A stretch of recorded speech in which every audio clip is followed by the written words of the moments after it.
in the far west, and a happy new year from the fabulous Cotton Bowl in Dallas, Texas.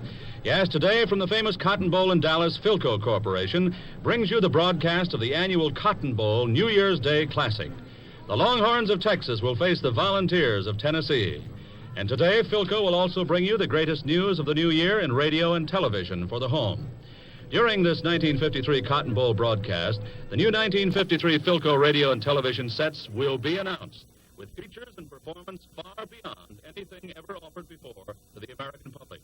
Yes, today you'll learn about the pace-setting new products from the Philco laboratories that you'll see at your Philco dealers in 1953. Superb new radios with a special service band, the first new radio service in years. Spectacular 1953 Golden Grid television sets with Philco advances that bring a new day in both UHF and VHF television. But more of that new day a little bit later.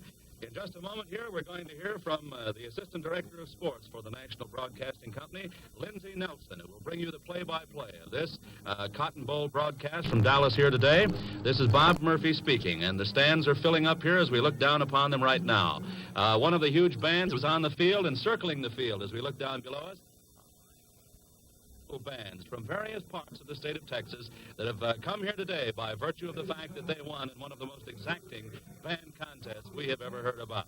We saw their rehearsal yesterday afternoon, and it's really something to see. As I said, the stands are filling up. The activity is beginning to be felt up here in the stands. The sky is a little bit cloudy. The temperature is near 60. It really is a wonderful day for a football game. Both teams were out here on the field just a moment ago for their pregame calisthenics. They have now left. And down there on the field, because both teams have identical school colors, we're going to ask, who is that down there? The Vols, is it? Oh, it's Texas down there on the field right now. The Texas band is down there on the field right now giving their pregame demonstrations. By the way, these 5 high school bands that we spoke about a moment ago will give their demonstrations during the halftime, and it really is quite a remarkable spectacle, too. We are facing almost directly east here from our NBC Philco broadcasting booth. The wind is coming out of the southwest today, and it's a pretty stout breeze, too. However, both teams take very seldom to the air.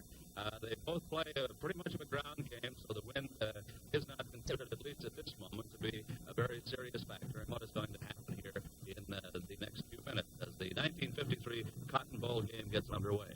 As is a regular feature of many of these bowl games, the end zones are very beautifully decked out today. Chalk lines cut on the diagonal leave diamonds across the end zone. And in one here to our left, we see the letters T-E-N-N, the Tennessee end zone. And down here, of course, to our right, T-E-X-A-S. Just a moment ago, by the way, the new queen of the 1953 Cotton Bowl Festival came in a very handsome coach and 4 and was crowned officially right down here on the 50-yard line in front of our broadcasting booth. She is from the University of Texas, Sally Lucky. She will serve as the 1953 Cotton Bowl Queen. The flag of the Lone Star State is waving briskly in that breeze that we mentioned a moment ago, directly across the stands as we speak to you here now. And, of course, on the right-hand side in its proper place, the stars and stripes. This really should be a football game here today. You folks who have followed the adventures of Texas and Tennessee in this past season know that they have both come up with wonderful records, and one of them a fine offensive record, and the other one of the strongest defensive teams in the United States. Oh, we can't miss this. The Texas band here is formed, and beautifully formed, too, an outline of the map of the state of Texas. Really beautiful. As I was saying a moment ago, the Texas team with an offensive record that has piled up immense yardage, an average, I do believe, of almost 386 and a half, I believe, are the actual figures per game during this 1952 season, which they've just finished, and the team from Tennessee with an excellent defensive record. If you've been reading the sports pages in your hometown, you know that General Robert Neyland has been ill the last few days. We're all very happy as we look down upon the field here today.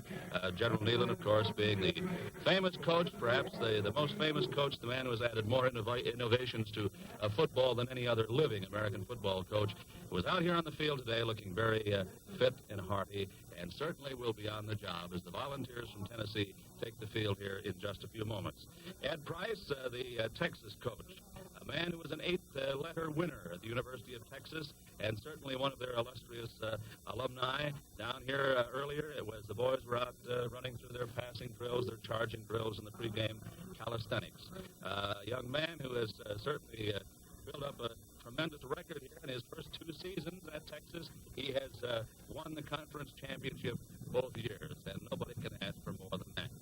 Speaking again of Texas's remarkable offensive strength, they have an all-conference backfield at Texas this year.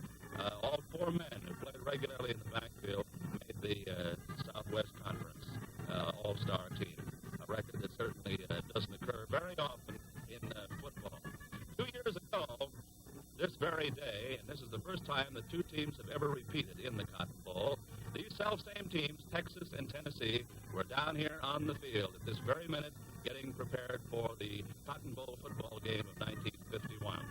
And the gentleman whose name I mentioned a moment ago, Lindsay Nelson, who will bring you the play-by-play, has a little story to refresh the memories of all of us about the stars of that latter year, 2 years ago. So for a little pre-game talk here and to introduce you to a fine young man you folks heard on the Army-Navy game just a few weeks ago, and who incidentally has confined most of his broadcasting activities this football season to television. I may say that we're here.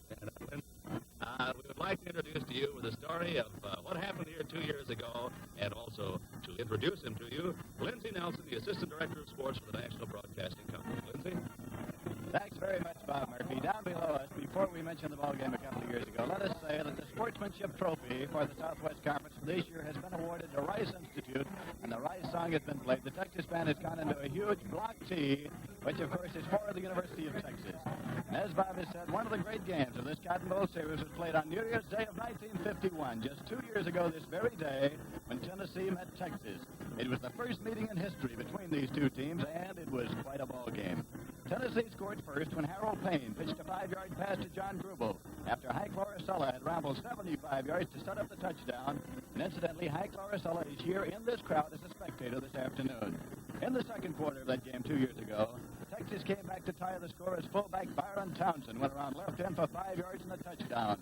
Later in the same period, Texas went ahead when Ben Tompkins pitched a 35-yard pass to Gib Dawson, who will be playing for Texas again today. Neither team scored in the third quarter, and then in the fourth period, Tennessee came roaring back to score twice and win the ball game by a score of 20-14. The star of the day was a man named Andy Kozar, Tennessee's pile-driving fullback. Andy is back today. He's here in the Cotton Bowl. However, he is recovering from an injury that he suffered in the Florida game. He will not be in uniform, but will be here, and we hope to have him here in this broadcast booth at halftime today. So this afternoon, we have Tennessee and Texas squaring off once again. And as Bob Murphy has said, this is the first time in Cotton Bowl history that any visiting team has ever been invited to appear in the Cotton Bowl for a second time. During the regular season, Texas went undefeated in Southwest Conference competition, while Tennessee went undefeated in Southeastern Conference competition. However, the Longhorns lost on consecutive Saturdays early in the season to non-conference opponents Notre Dame and Oklahoma. After that, the Longhorns rolled over Arkansas, Rice, SMU, Baylor, TCU, and Texas A&M. Prior to those intersectional games, they had defeated LSU, and they had also beaten North Carolina. Tennessee lost an early season game to Duke University, a non-conference opponent, and the Vols were tied inside their own league by the Kentucky Wildcats. Otherwise, Tennessee defeated Mississippi State, Chattanooga, Alabama, Wofford, North Carolina, Louisiana State, Florida, and Vanderbilt. Texas and Tennessee, as Bob has said, have the very same colors. Both schools use orange and white. 2 years ago when these teams met, Texas wore white jerseys while Tennessee wore their traditional orange shirts. Today, the procedure has been reversed. Today, Texas is wearing orange, Tennessee is wearing white. The Vols have always worn orange jerseys except for one season. That was in 1935 and was one of the most disastrous seasons that Tennessee ever had. After that, they switched back to orange. They have worn orange jerseys every game until this afternoon. General Bob Neyland, the famed head coach of the Vols, who has been ailing, And his doctors would not permit him to return to Knoxville from Florida, where he was resting to prepare the Tennessee team for the game. He is here. Harvey Robinson has been the man in charge preparing Tennessee for this ball game as the acting head coach and athletic director. However, the general flew into Dallas Tuesday evening. He's here today. He will be on the bench this afternoon. And now the Texas band, down to our right, which is the south end of the field, is forming into a victory lane where they will stay until the teams come onto the field. The Tennessee band will be on this field very shortly. And so to tell you all about that, here once again is Bob Murphy. All right, Lindsay, you catch your breath because it promises to be a very breathless afternoon here at the Cotton Bowl in Dallas. There's 75,504 seats in the Cotton Bowl, and it looks very much as though they're all going to be loaded here in the next 20 minutes before game time because this huge stadium is almost filled right now. Here comes the Tennessee band right now. Lindsay mentioned a moment ago. By the way, we have the unusual situation here of a football team that has a tri-captaincy in the Texas squad this year. They are Richard Ochoa, whose name I think has been mentioned here already by Lindsay. Back, 6'2", 200 pounds, 21 years old. Bill McDonald, a class of 53, who is a center, 6'2", 190 pounds. And Jack Barton, class of 53, a center who 6'1", weighs 205 pounds. And so there is a very unusual situation. Three young men who must be very highly thought of by their fellow players to make room for all of them on this team here this year from Texas. You know, a football game like this famous Cotton Bowl event just naturally reminds you that it's great to have a portable radio to pick up the game, pick up scores, to take along wherever you go. Well, 1953 is bringing you a sensational new personal portable from Philco with the amazing Battery Saver Switch. The Battery Saver Switch plus Philco's long-life batteries means unmatched economy of operation.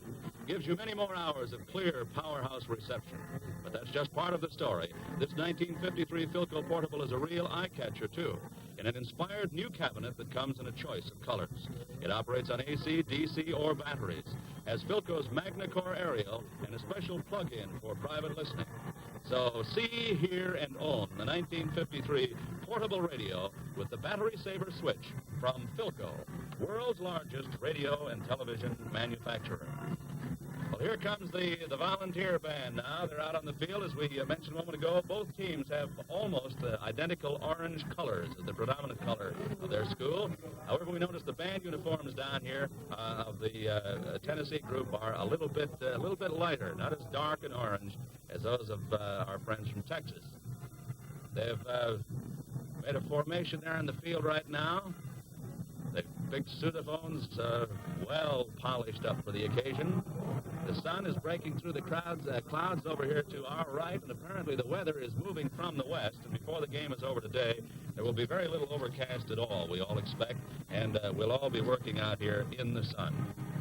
The ceremonies between now and the time the game begins at 1 o'clock plan to be very impressive, beginning in just a moment here now, according to the scheduled events, which the officials guarantee are going to operate on schedule, beginning with the toss of the coin down here in the center of the field, which is scheduled in just a matter of minutes, followed by the invocation.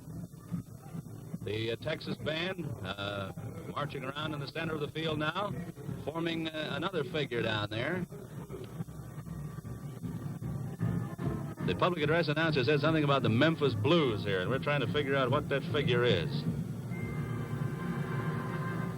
And as we look down in the field, over there on the far side where the public transportation comes up, and the parking lot, which yesterday, as we came up here to prepare for this broadcast, was very empty, is now absolutely filled to capacity with automobiles, and a long string of people are marching over here to the Cotton Bowl to see this, the 17th, I believe, renewal of this famous clash. The first time that two teams have ever appeared, the same two teams, I should say, have ever appeared a second time in the Cotton Bowl.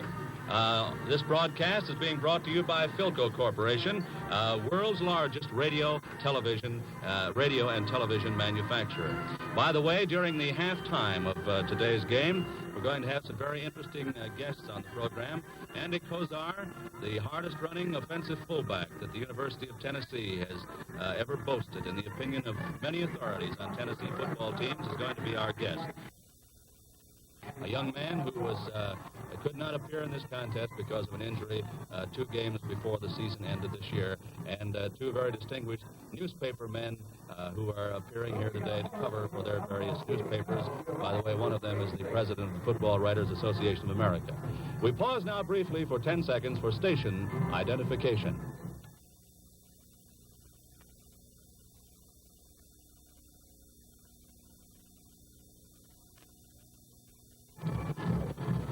This is Bob Murphy again, speaking to you from the Cotton Bowl in Dallas, Texas.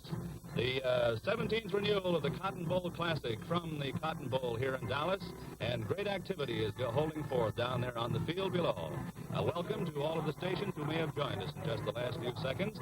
In order to bring you the Cotton Bowl broadcast, we wish to thank the following programs regularly heard in these periods over most NBC stations for relinquishing their time today.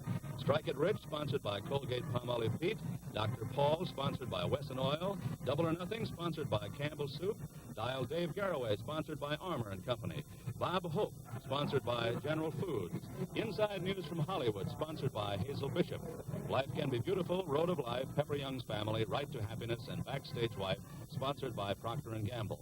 Stella Dallas and Young Witter Brown, sponsored by Sterling Drug.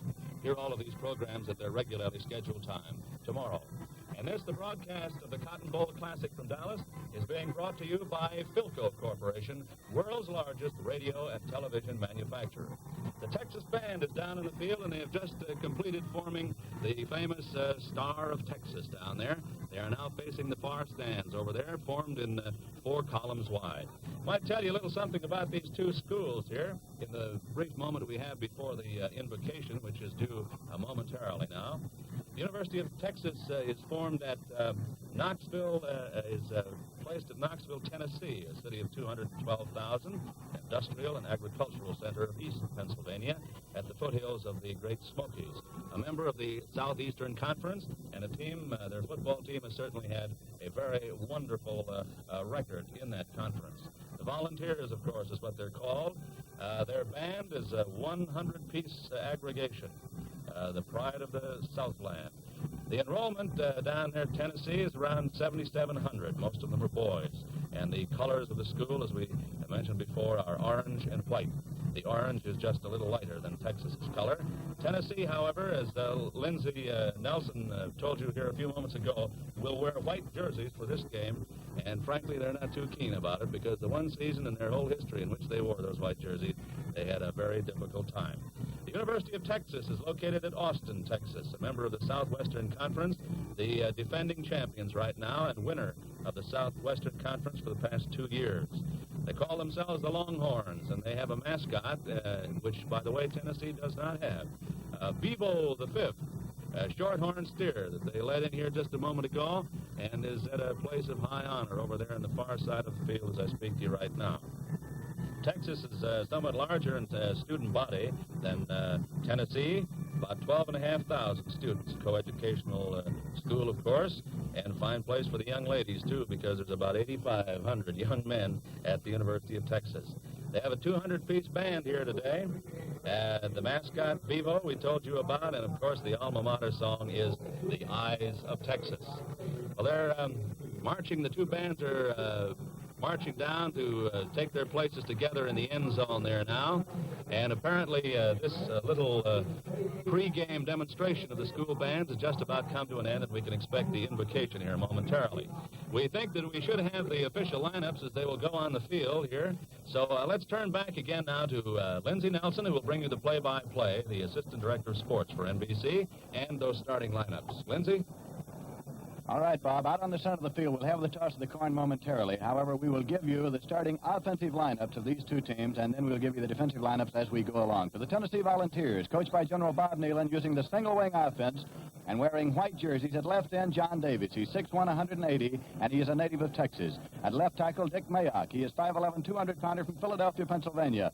At left guard, Earl Campbell. He is 5'6", 180-pounder from Elizabethton, Tennessee. At center, Roger Vest. He is 6'1", 200 pounds from Detroit, Michigan. At right guard, John Michaels. He's the captain, 5'10", 195-pounder, an All-American guard from Philadelphia, Pennsylvania.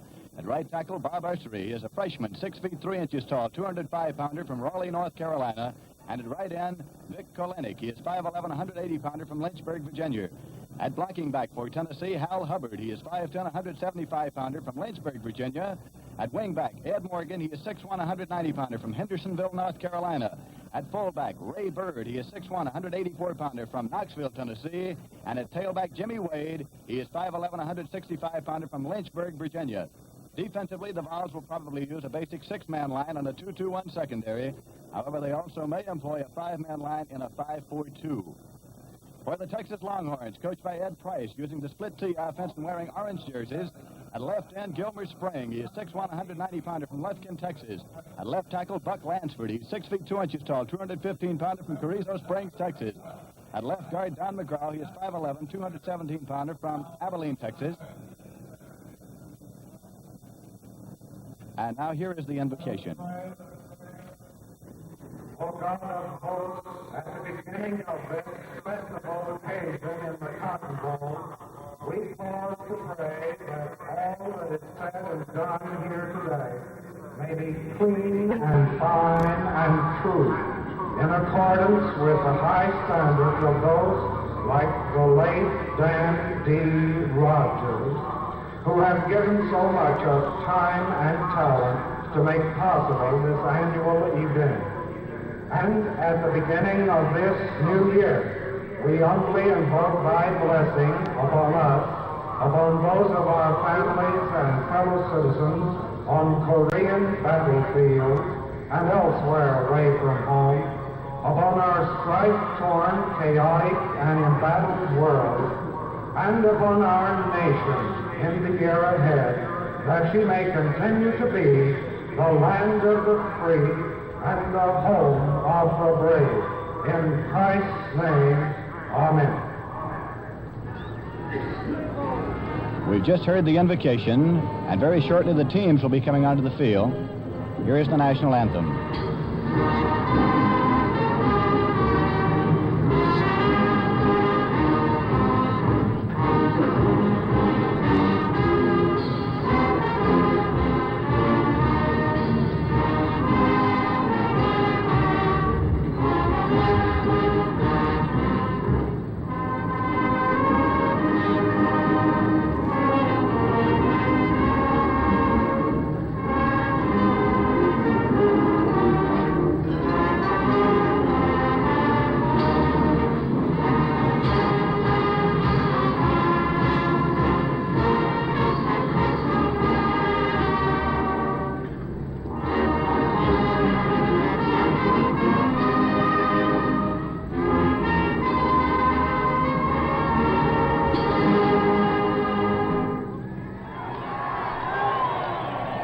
The national anthem played by the combined bands, and very shortly the teams will be coming on. However, we'll continue now with the Texas lineup. At center, Bill McDonald, 6'2", 190-pounder from Orange, Texas. At right guard, Phil Branch, 6 feet tall, 205-pounder from Gaston, Texas. Right tackle, Charles Gentner, 6'2", 215 from Dallas, Texas. And at right end, Tom Stolhansky, 6'2", 210 from Baytown, Texas. At quarterback, T. Jones, 6'1", 170-pounder, Childress, Texas. Left half, Give Dawson, 5'11", 175-pounder from Douglas, Arizona. Right half, Billy Quinn, 5'11", 180 from San Antonio. And at fullback, Dick Ochoa, 6'2", 200-pounder from Laredo, Texas. And Texas will employ a basic five-man line on defense. Now the teams will be on shortly, and once again to tell you about that, here's Bob Murphy. All right, Lindsay, the band played a tremendous fanfare there. Incidentally, the Star Spangled Banner was played by the mass bands of both universities. And here they come now. They introduced General Bob Neyland and the great team from the University of Tennessee, the Volunteers.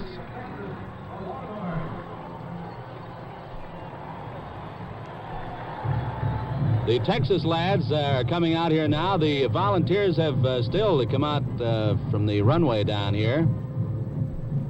Everybody's looking expectantly over there. The cheer went up, but from the Tennessee Rooters, but as yet they have not appeared.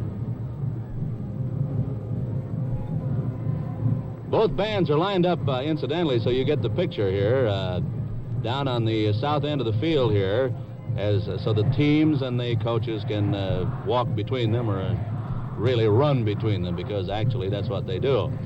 General Neyland, being a man who can split many a fine hair when he's playing this game of football, is probably back there using all of the time that is at his disposal. He doesn't leave one stone unturned. Watching them out here on the field today as they went through their pregame exercising and punting and so on. He stands back there right to the last minute, giving instructions before the lads went back into the dressing rooms. And now we see them in their unfamiliar white jerseys, the Volunteers walking out on the concrete runway there very gingerly in their spikes. And now you hear the cheer for the Volunteers from Tennessee. Let's listen. And now, introducing General Robert Neyland, coach and the great team from the University of Tennessee Volunteers.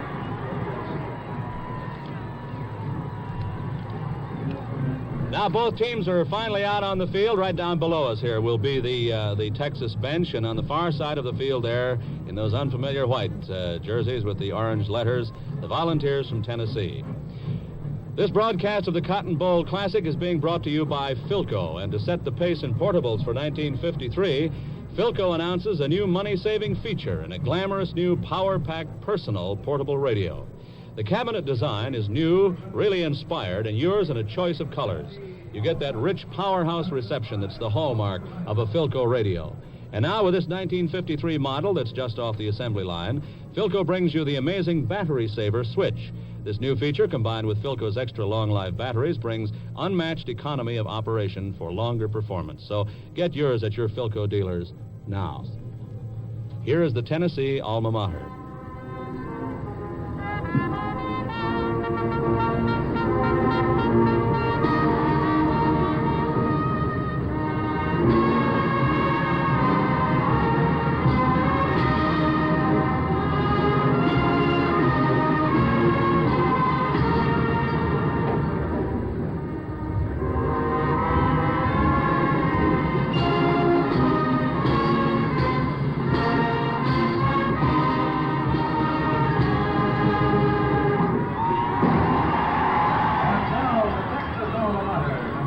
And now the Texas alma mater.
And that was the famous Texas alma mater, The Eyes of Texas Are Upon You. And, of course, with the preponderance of Texas people here today, the huge cheer went up as they finished.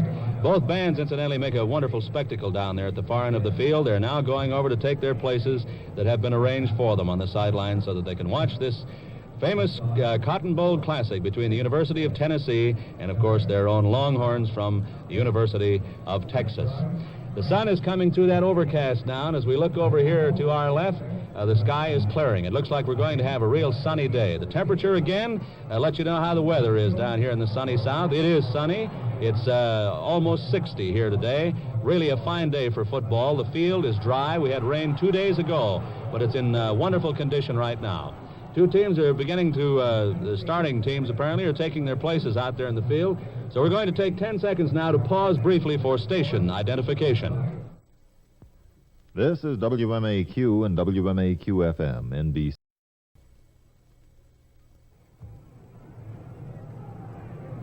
And now to tell you the story of this Cotton Bowl game of 1953. Here's the Assistant Director of Sports for the National Broadcasting Company, Lindsay Nelson. Lindsay?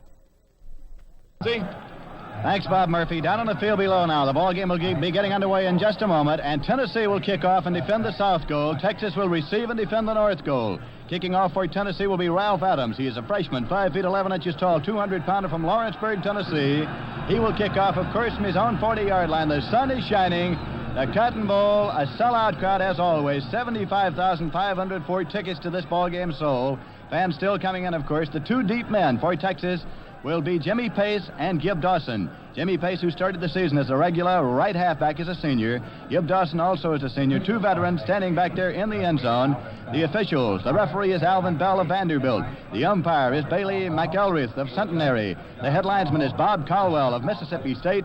The field judge is John Morrow of Texas A&M. And the timer is Al Bushman of Missouri Wesleyan. The two teams are down below now. They are lined up. We are awaiting official kickoff time as referee Alvin Bell is downfield, and the field judge, John Morrow, is standing there as Ralph Adams gets the ball set on the kicking tee. Here comes the field judge over to the sideline. This ball game will be underway momentarily. Ralph Adams waiting now for the referee's whistle. There goes Alvin Bell's hand out. Here comes Adams. The kick is in the air, and the ball game's underway. Hits on the 17, bounce to the 10, taken by Pace on the 7, returns to the 10, up to the 15, along the 19, and he's hit there spinning, and he's still finally on about the 15. Adams came downfield to make the tackle along with McCroskey. And the ball is going to be placed down on the 15-yard line. 1st and 10 now for Texas. They have the ball on their own 15-yard line in the backfield for Texas. T. Jones at quarterback, Gib Dawson at left half, Dick Ochoa at fullback, and Billy Quinn at right half. Here they move out of the huddle, up to the line, moving into their T formation. They run from a split T. T. Jones looks up and down the line of scrimmage. Under now, Tennessee moving the defense in close. They're in that 5-4-2 right now. Here is the ball to Jones. He gives a handoff to the right halfback. It's to Billy Quinn. Hits into the line, picks up 2 to the 17 and pushed back.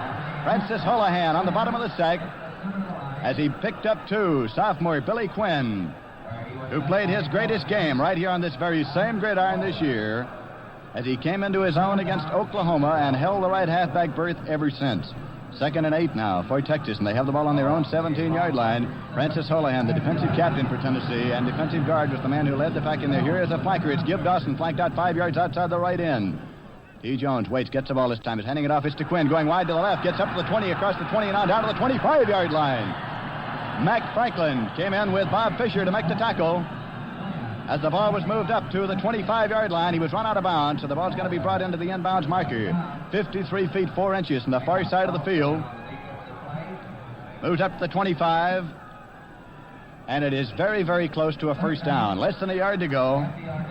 3rd and less than a yard to go for Texas as the Longhorns move with Billy Quinn carrying the ball on the 2 plays thus far. Here's the flanker's flank 3 yards outside the right end, and that's Billy Quinn. T. Jones gets the ball. Quarterback sneak, moves through, gets to the 30, out in the open to the 35. He's hit on the 35. Finally brought down by Hugh Garner, defensive left halfback from La Follette, Tennessee. And that is the first down of the ball game. 1st and 10 for the Texas Longhorns as T. Jones, the number 1 passer in the Southwest Conference, and he also led the Southwest Conference in total offense, ran the ball himself on the split T right up the middle, moved out to the right, and moved it to the 35. Here they are, T formation. T. Jones in there, gets the ball. Here's the handoff up the middle to Dick Ochoa, across the 40, down to the 43-yard line. Barbish and Muller, the defensive linebackers, converging to drag him down. As the ball is placed down, it's near the 42, so call it a gain of 7. Dick Ochoa going up the middle, so it's going to be 2nd down. And about 3 yards to go, and now Tennessee is calling timeout. Tennessee is calling time as Texas has moved for a first down. They have their offense going. The Volunteers want to talk it over. Well, Lindsay, it's still too early to spot today's football winner, but there's one unquestioned champion that will appear tomorrow at your Philco dealers, friends. It's that unmatched 1953 Philco clock radio. At best tomorrow in the world's only multi-wave clock radio from Philco. They're coming up to the line again, so back in just a moment here to our friend Lindsay Nelson. Play is about to go in again, so here's Lindsay. Across the way, the Longhorn band is playing. Let's listen. Game number 4.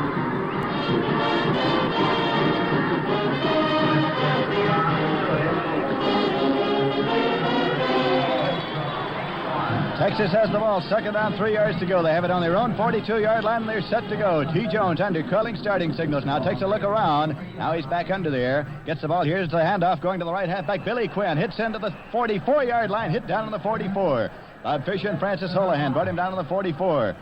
So it's going to be 3rd down, and it is just short of a first down, I believe. As they get him unstuck, we'll take a look. Alvin Bell, the referee, takes a look over. It's 3rd and 1. 3rd down and 1 yard to go for the Texas Longhorns, wearing their traditional orange jerseys, white numerals, Tennessee, and white jerseys and orange numerals. 3rd down and 1 to go for the Texas Longhorns. They set a new Southwest Conference record for offense this year, one of the great offensive teams in the nation. Here they are up there in the T formation. Tennessee into a 7-man line, a 7 diamond. Here's the handoff, and he's going to give Dawson. Hits in. Very close to a first down. We'll have to wait till they get him unstacked. Bill Barbish, the linebacker, came in. Moose Barbish and Andy Myers on the bottom of the stack. And it's a first down for Texas.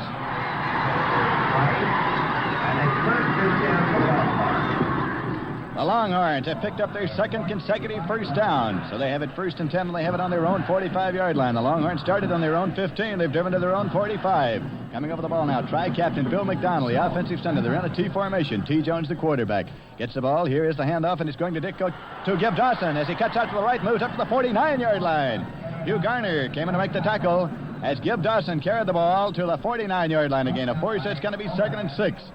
The Texas Longhorns moving. In this Texas backfield is T. Jones, the number 1 passer in the conference. He led the conference in total offense. Give Dawson, the unanimous choice for all conference for the 2nd straight year. Billy Quinn, who led the conference in scoring with 78 points and set a new touchdown record for sophomores with 13. And Dick Ochoa, the leading ball carrier in the Southwest Conference. That's the offensive backfield in there now for Texas. Here is the handoff. It's going to Dick Ochoa. Fires off left tackle and moves up to the 46-yard line of Tennessee. Gene Moeller in to make the tackle with Andy Myers as the ball moved across the midfield strike, and now the Longhorns have moved into Tennessee territory. They're on the 46 again, at 5 yards on the play, so it's 3rd down and a yard to go. The Longhorns have picked up a couple of first downs, and now they're on the Tennessee 46-yard line. They have driven steadily. Tennessee, coming into this ball game, had the number 1 defensive team in the nation. These Texas Longhorns had a great offensive team. They set a new Southwest Conference team in offense, and they have driven from their own 15 to the Tennessee 46. Here they are, up there again in T formation, running from a split T. T. Jones gets the ball, goes up the middle, moves across the 45 into the 44 for the first down.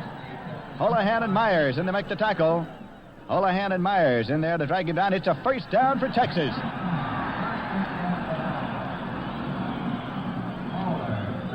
So now the Longhorns have picked up their 3rd consecutive first down, and they have the ball on the Tennessee 44-yard line. T. Jones wedging him out. They call him the comeback kid because he was so late coming along as a T formation quarterback. Under there now. Here is the pitch out. It's going wide this time to Give Dawson. He gets up to the 44, gained up about a yard to the 43, and Hugh Garner came up from the secondary along with Mac Franklin to make the tackle. So call it again of a yard to the 43, and it's going to be 2nd down and 9 yards to go. This broadcast of the Cotton Bowl game brought to you by Philco Corporation, presenting the world's only multi-wave radio with a special service band. There is no score on the ball game. We're in the first quarter. The sun is shining. 75,504 fans here at the Cotton Bowl in Dallas, Texas. 2nd and 9 for the Longhorns, and they have the ball on the Tennessee 43. They're up there in T formation. Tennessee in a 6-2-2-1 defense. Here's the snap taken by Jones. Pitches out wide. It's going to Billy Quinn on the sweep. Running along the 45. Gets up to the 40. Run out of bounds on the 40-yard line. Doug Adkins, Tennessee's gigantic defensive tackle, finally ran him out of bounds. Adkins, 6 feet 6 inches tall, weighs 240 pounds, from Humboldt, Tennessee. So it's a gain of 3 yards on a wide sweep to the left. The ball carried to the right halfback, Billy Quinn, the sophomore sensation of Texas. So it's going to be 3rd down and 6. 3rd down and 6 yards to go for the Texas Longhorns, and they have the ball on the Tennessee 40-yard line, having driven from their own 15. No score, nothing. First quarter. Texas with a flanker right. It is Billy Quinn, flank 3 yards outside the right end. T. Jones gets the ball, fading back for the first pass of the ball game, throws down the middle, and it's complete down to the 31-yard line to Gilmer Spring. Gilmer Spring hit on the 31 by Jerry Hyde. It's a first down for Texas.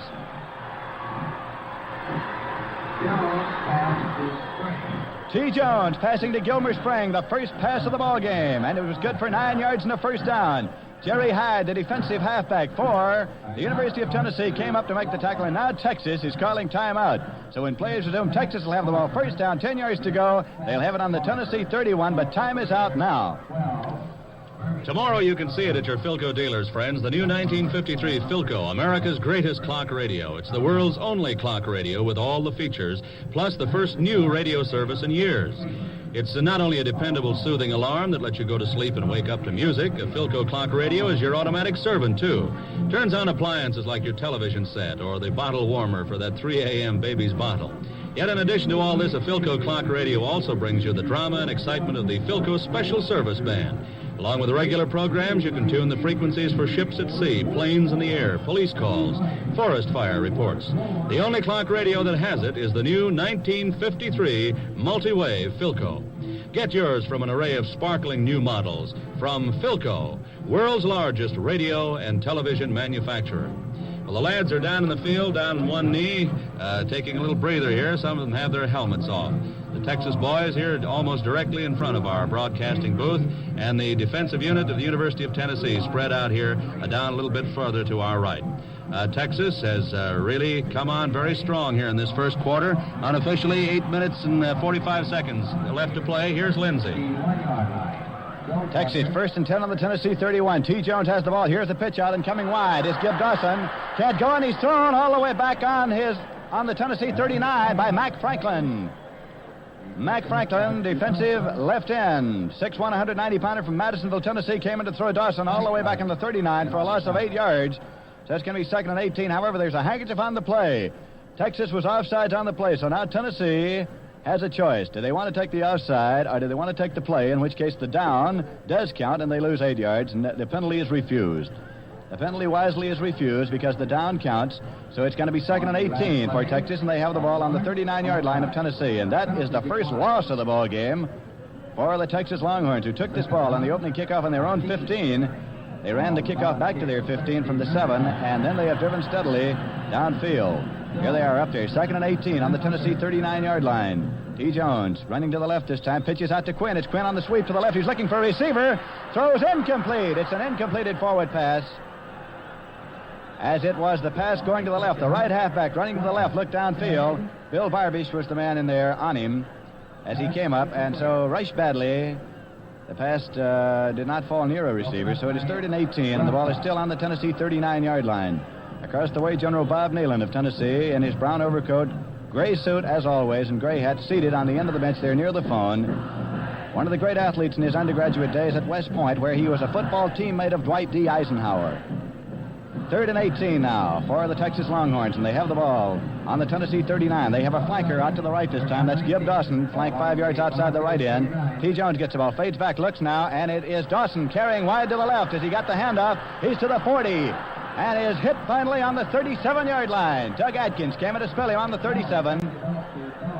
A pile up on the far side. The ball will be brought into the inbounds marker. It may be near the 38. If it is, we'll spot it there. It was a variation of the old Statue of Liberty as T. Jones, the quarterback, took it, faded back, handed off to Dawson, the flanker right, who went wide to his left. It's near the 38, so call it a gain of a yard. It is going to be 4th and 17.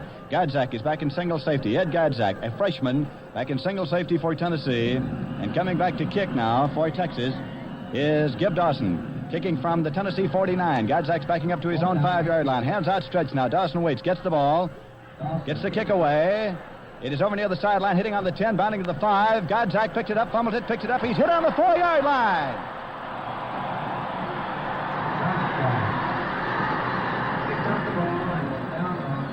A beautifully placed kick by Gib Dawson, hit on about the 12, down to the 10, down to the 5 at the 4. Godzak picked it up, dropped it, picked it up, and it was smothered. McCraw and Gilmer Sprang smothered him on about the 4.5, so to keep it even, we'll call it the 5-yard line as they start this series of downs. First and 10 now for Tennessee as they have the ball for their first offensive try of the afternoon. First down and 10 yards to go, and they have the ball on their own 5-yard line. Huddling back in the end zone. Here they come out of the huddle and up to the line. They're moving into deep punt formation, and back there in deep punt formation is Shires. Pat Shires standing deep, gets the snap now, fumbles the ball in the end zone. He's going to try to run it out. Can't get out, and he is being hit for a safety.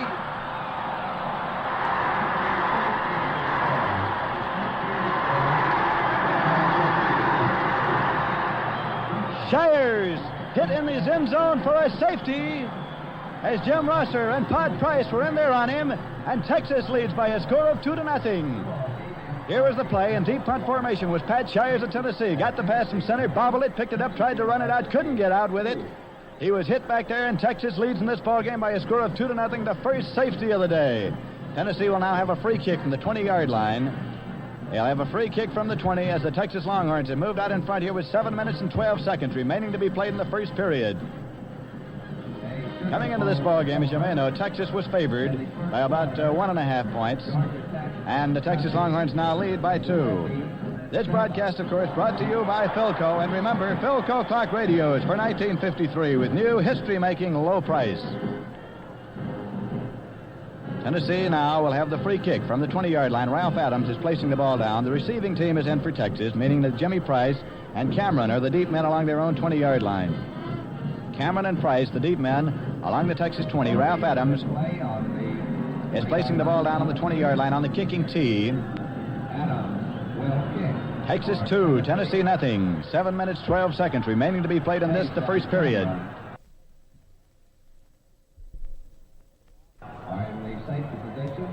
Waiting now for the referee's whistle for this free kick from the 20-yard line. Field judge comes over to move the Texas players back from the sideline slightly. Here's the whistle. Here comes Adams forward. Here's the kick. It is a sailor, a spiraling kick that's hitting on the 37. Finally taken on the 30 by Pace. Back to the 35, the 40, and he is spilled on the 43-yard line of Texas. John Michaels of Tennessee in to make the tackle. So it's going to be first down, 10 yards to go for Texas as they have the ball on their own 43. John Michaels, Tennessee's All-American guard and captain, coming in to make the tackle. Texas, of course, with a couple of All-Americans. Tom Stolhansky, a very great end, and Harley Sewell, one of the greatest guards in the history of Texas football. The Longhorns are up there now in T formation. First and 10 on their own 43. T. Jones is in and under. Looking around before calling starting signals. Gets the ball now. Spins, hands it off. It is to Ochoa going up the middle. He is going across the 50, fumbles. However, the whistle may have sounded before he fumbled on the 49-yard line of Tennessee. It's on the 49-yard line of Tennessee, and Texas is in possession. Jerry Hyde came up along with Gene Moeller to make the tackle. The whistle had blown before the ball bobbled away, and so it's across midfield. It's going to be second down and 2. Second down and 2 as the ball is moved just across the 50-yard line into Tennessee territory.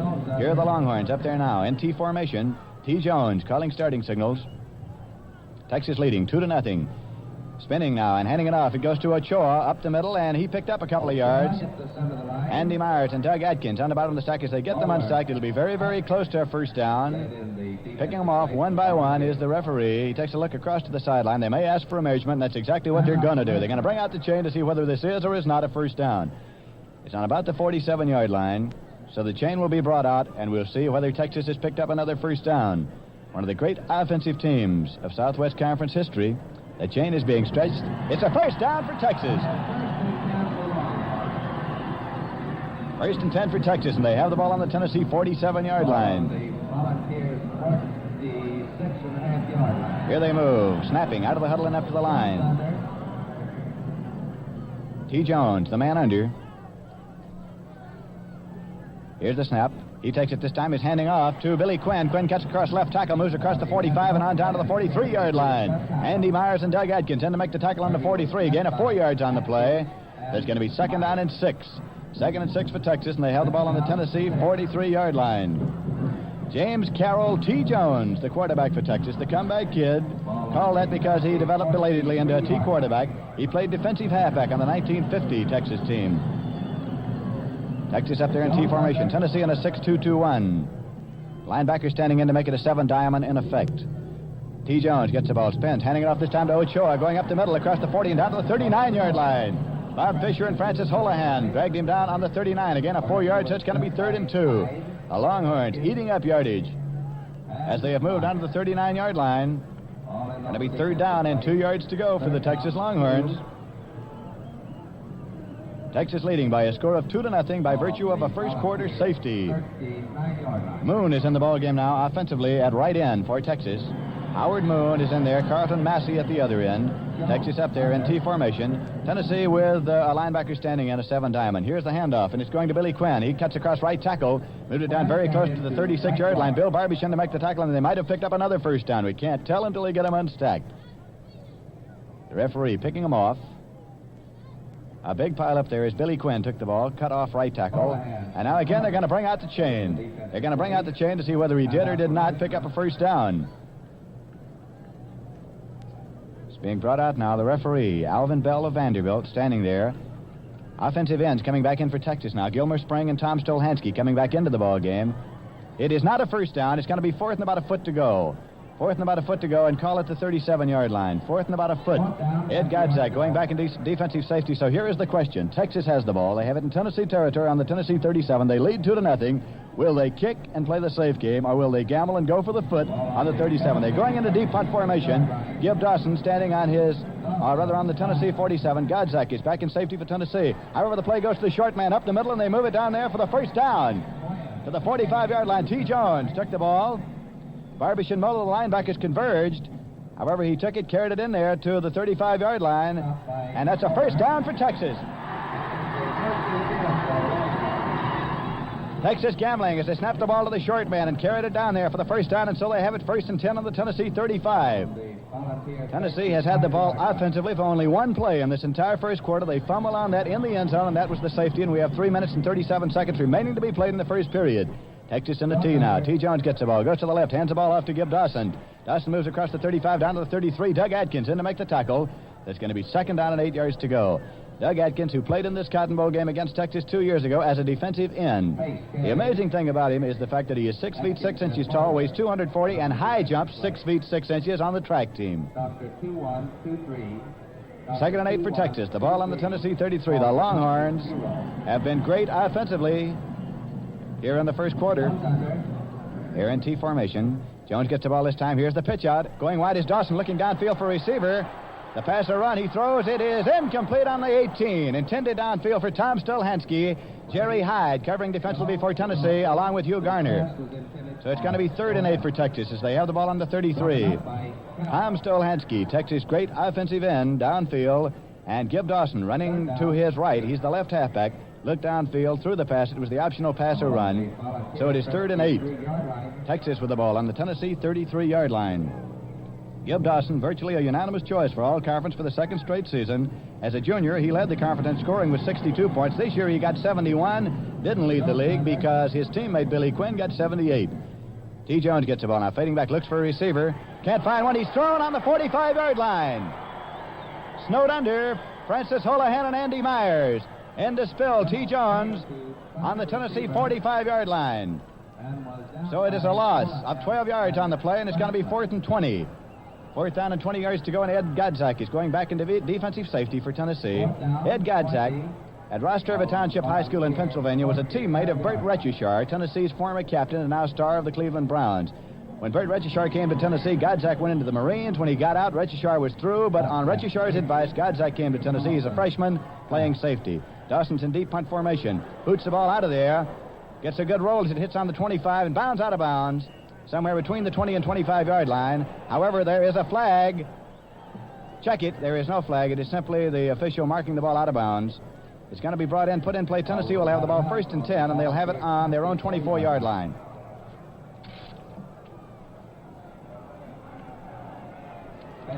First and 10 for the Volunteers of Tennessee, as they have had the ball only one play offensively in this quarter. They fumbled for the safety that time. We have 2 minutes, 9 seconds remaining to be played in the first period. Texas leading by a score of 2-0 over Tennessee. 1st and 10 for the Volunteers. Jimmy Wade is the tailback in for Tennessee. Ray Bird at fullback. They're the deep men. Here's the snap. It is taken this time by Bird. Hits in there. Fumbles. Texas recovers on the 22.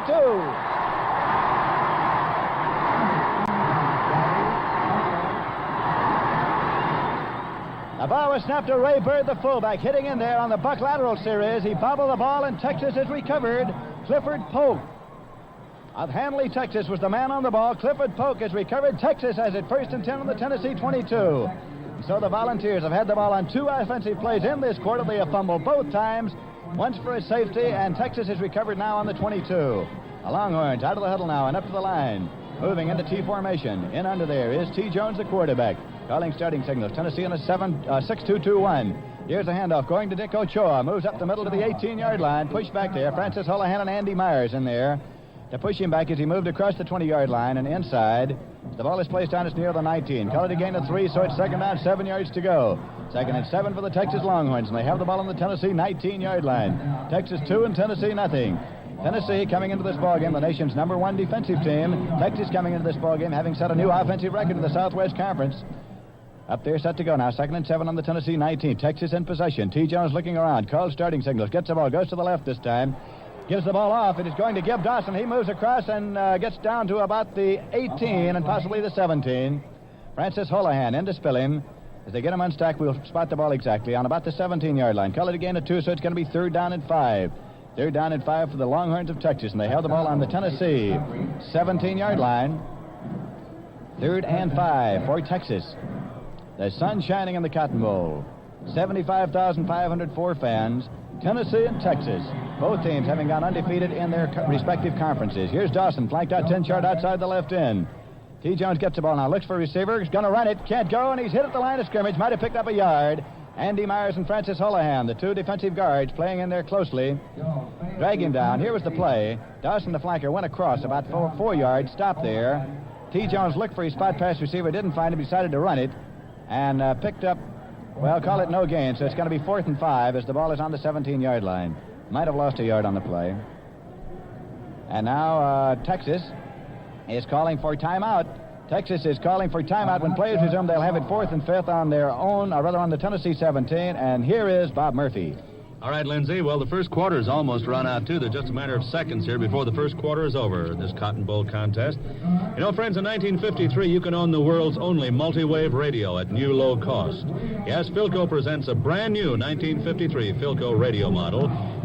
Full powerhouse reception, full Philco special service band, full price, only $24.95. So why settle for an ordinary radio today? Now it costs so little to own a Philco with the added special service band. Tune in the frequencies of ships at sea, planes in the air, civil defense, the amateurs, and many more. Get fascinating reception no other home receiver can give you. Own the newest 1953 Philco multi-wave radio now for only $24.95. See your Philco dealer tomorrow for the latest, lowest cost multi-wave radio from Philco, world's largest radio and television manufacturer. Well, as we look at the big clock down here in the far end of the field, there's only 18 seconds yet to play, unofficially that is, in this first quarter of the Cotton Bowl contest. The Texas team is up to the line. Here again is Lindsay Nelson. 4th and 5 for Texas on the Tennessee 17. They're up there in T formation. Here's a handoff going to Quinn, going wide to his left, running along the 18 to the 15, and going on down to the 11-yard line. Hugh Garner up to spill Billy Quinn as he carried the ball right down to the 11-yard line. 4 seconds remaining to be played in the first quarter. It's a first down for Texas. 2 seconds, 1 second. And there is the end of the first quarter. The clock has run out.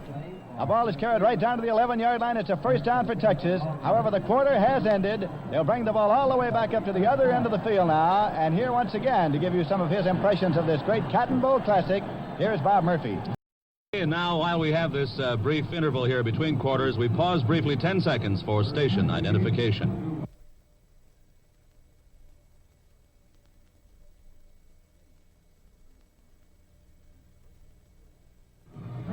We're speaking to you again from the Cotton Bowl in Dallas, Texas. It's the University of Texas and the University of Tennessee.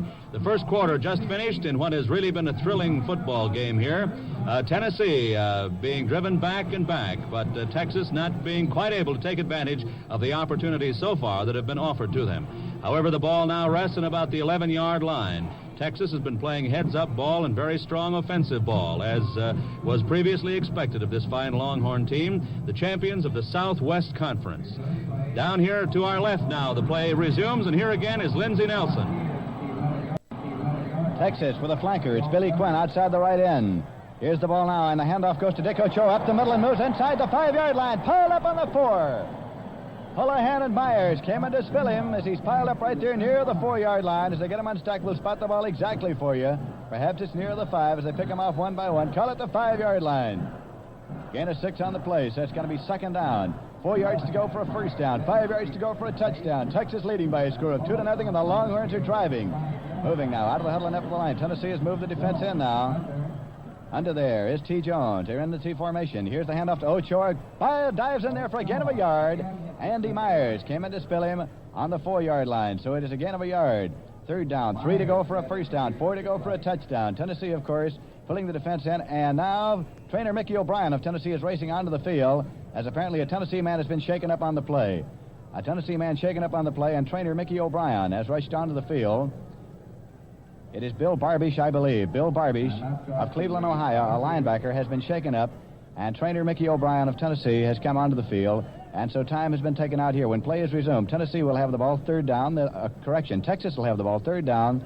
3 yards to go for a first down, 4 to go for a touchdown. Texas leads 2-0. The sun's still shining here at the Cotton Bowl in Dallas, Texas, as the Texas Longhorns have had the ball for all except 2 plays in this entire ball game. Barbish is up on his feet now, getting a hand from the crowd as he is walking around now. He is on his feet. Mickey O'Brien standing there talking to him. Moose Barbish, the Tennessee boys call him. And he's going to stay in the ball game. Barbish is staying in the ball game. And so trainer Mickey O'Brien runs off the field and will be set to go momentarily. 3rd down and 3 yards to go for Texas, and they have the ball on the Tennessee 4-yard line. This ball game brought to you by Philco for 1953, presenting the lowest price fully automatic clock radio in Philco history. Resuming play. 3rd down. The Longhorns driving for pay dirt now. Move up there in T formation. Tennessee moving the defense in close. T. Jones calling the starting signals. Gets the ball. Here is the handoff. It is going to Dawson wide. Across the 5, into the end zone for the touchdown.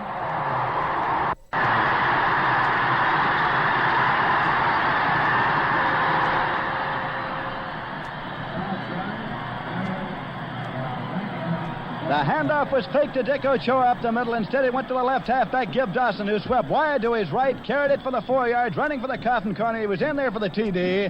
And now it's going to be Bunny Andrews holding the ball on the extra point, and Gib Dawson will try.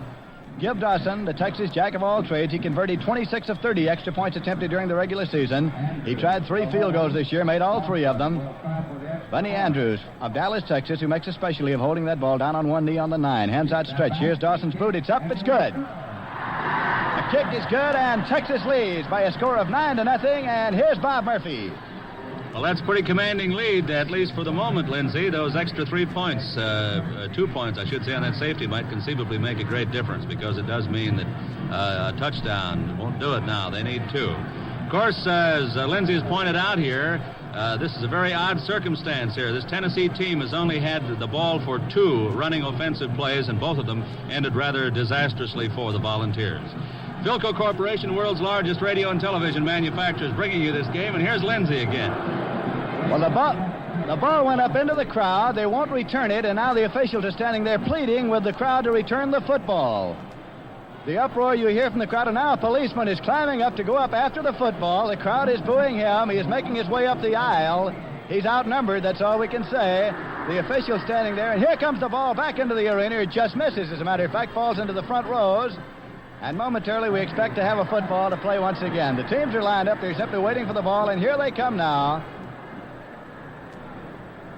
The extra point boot by Gib Dawson going high up into the stands, and the fans decided that a la Major League Baseball, they'd keep it for a souvenir. It'll be Tennessee kicking off now, and Texas will receive.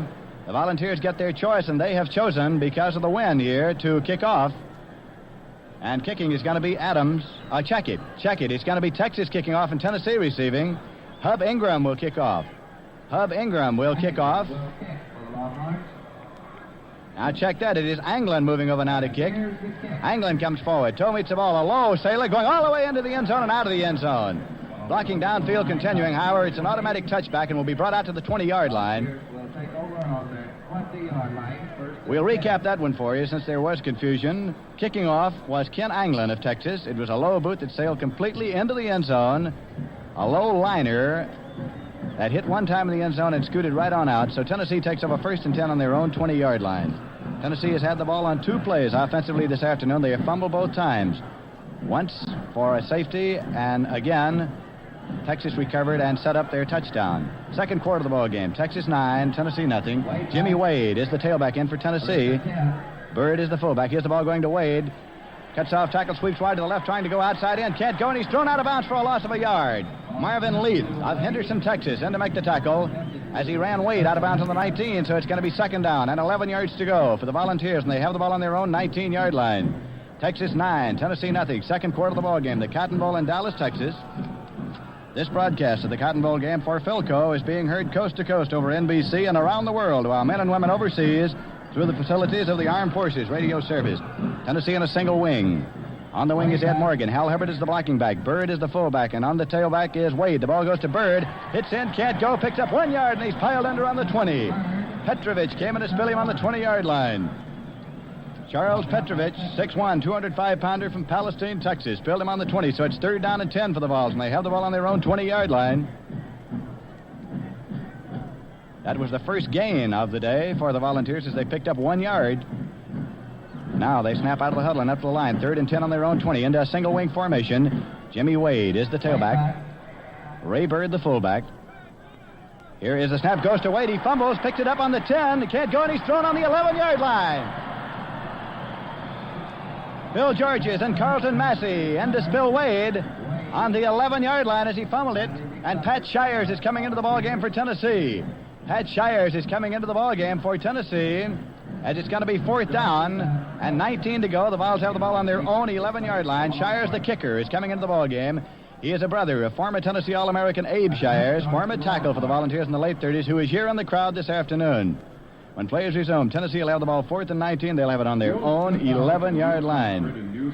Texas leading by a score of 9-0 in the ballgame.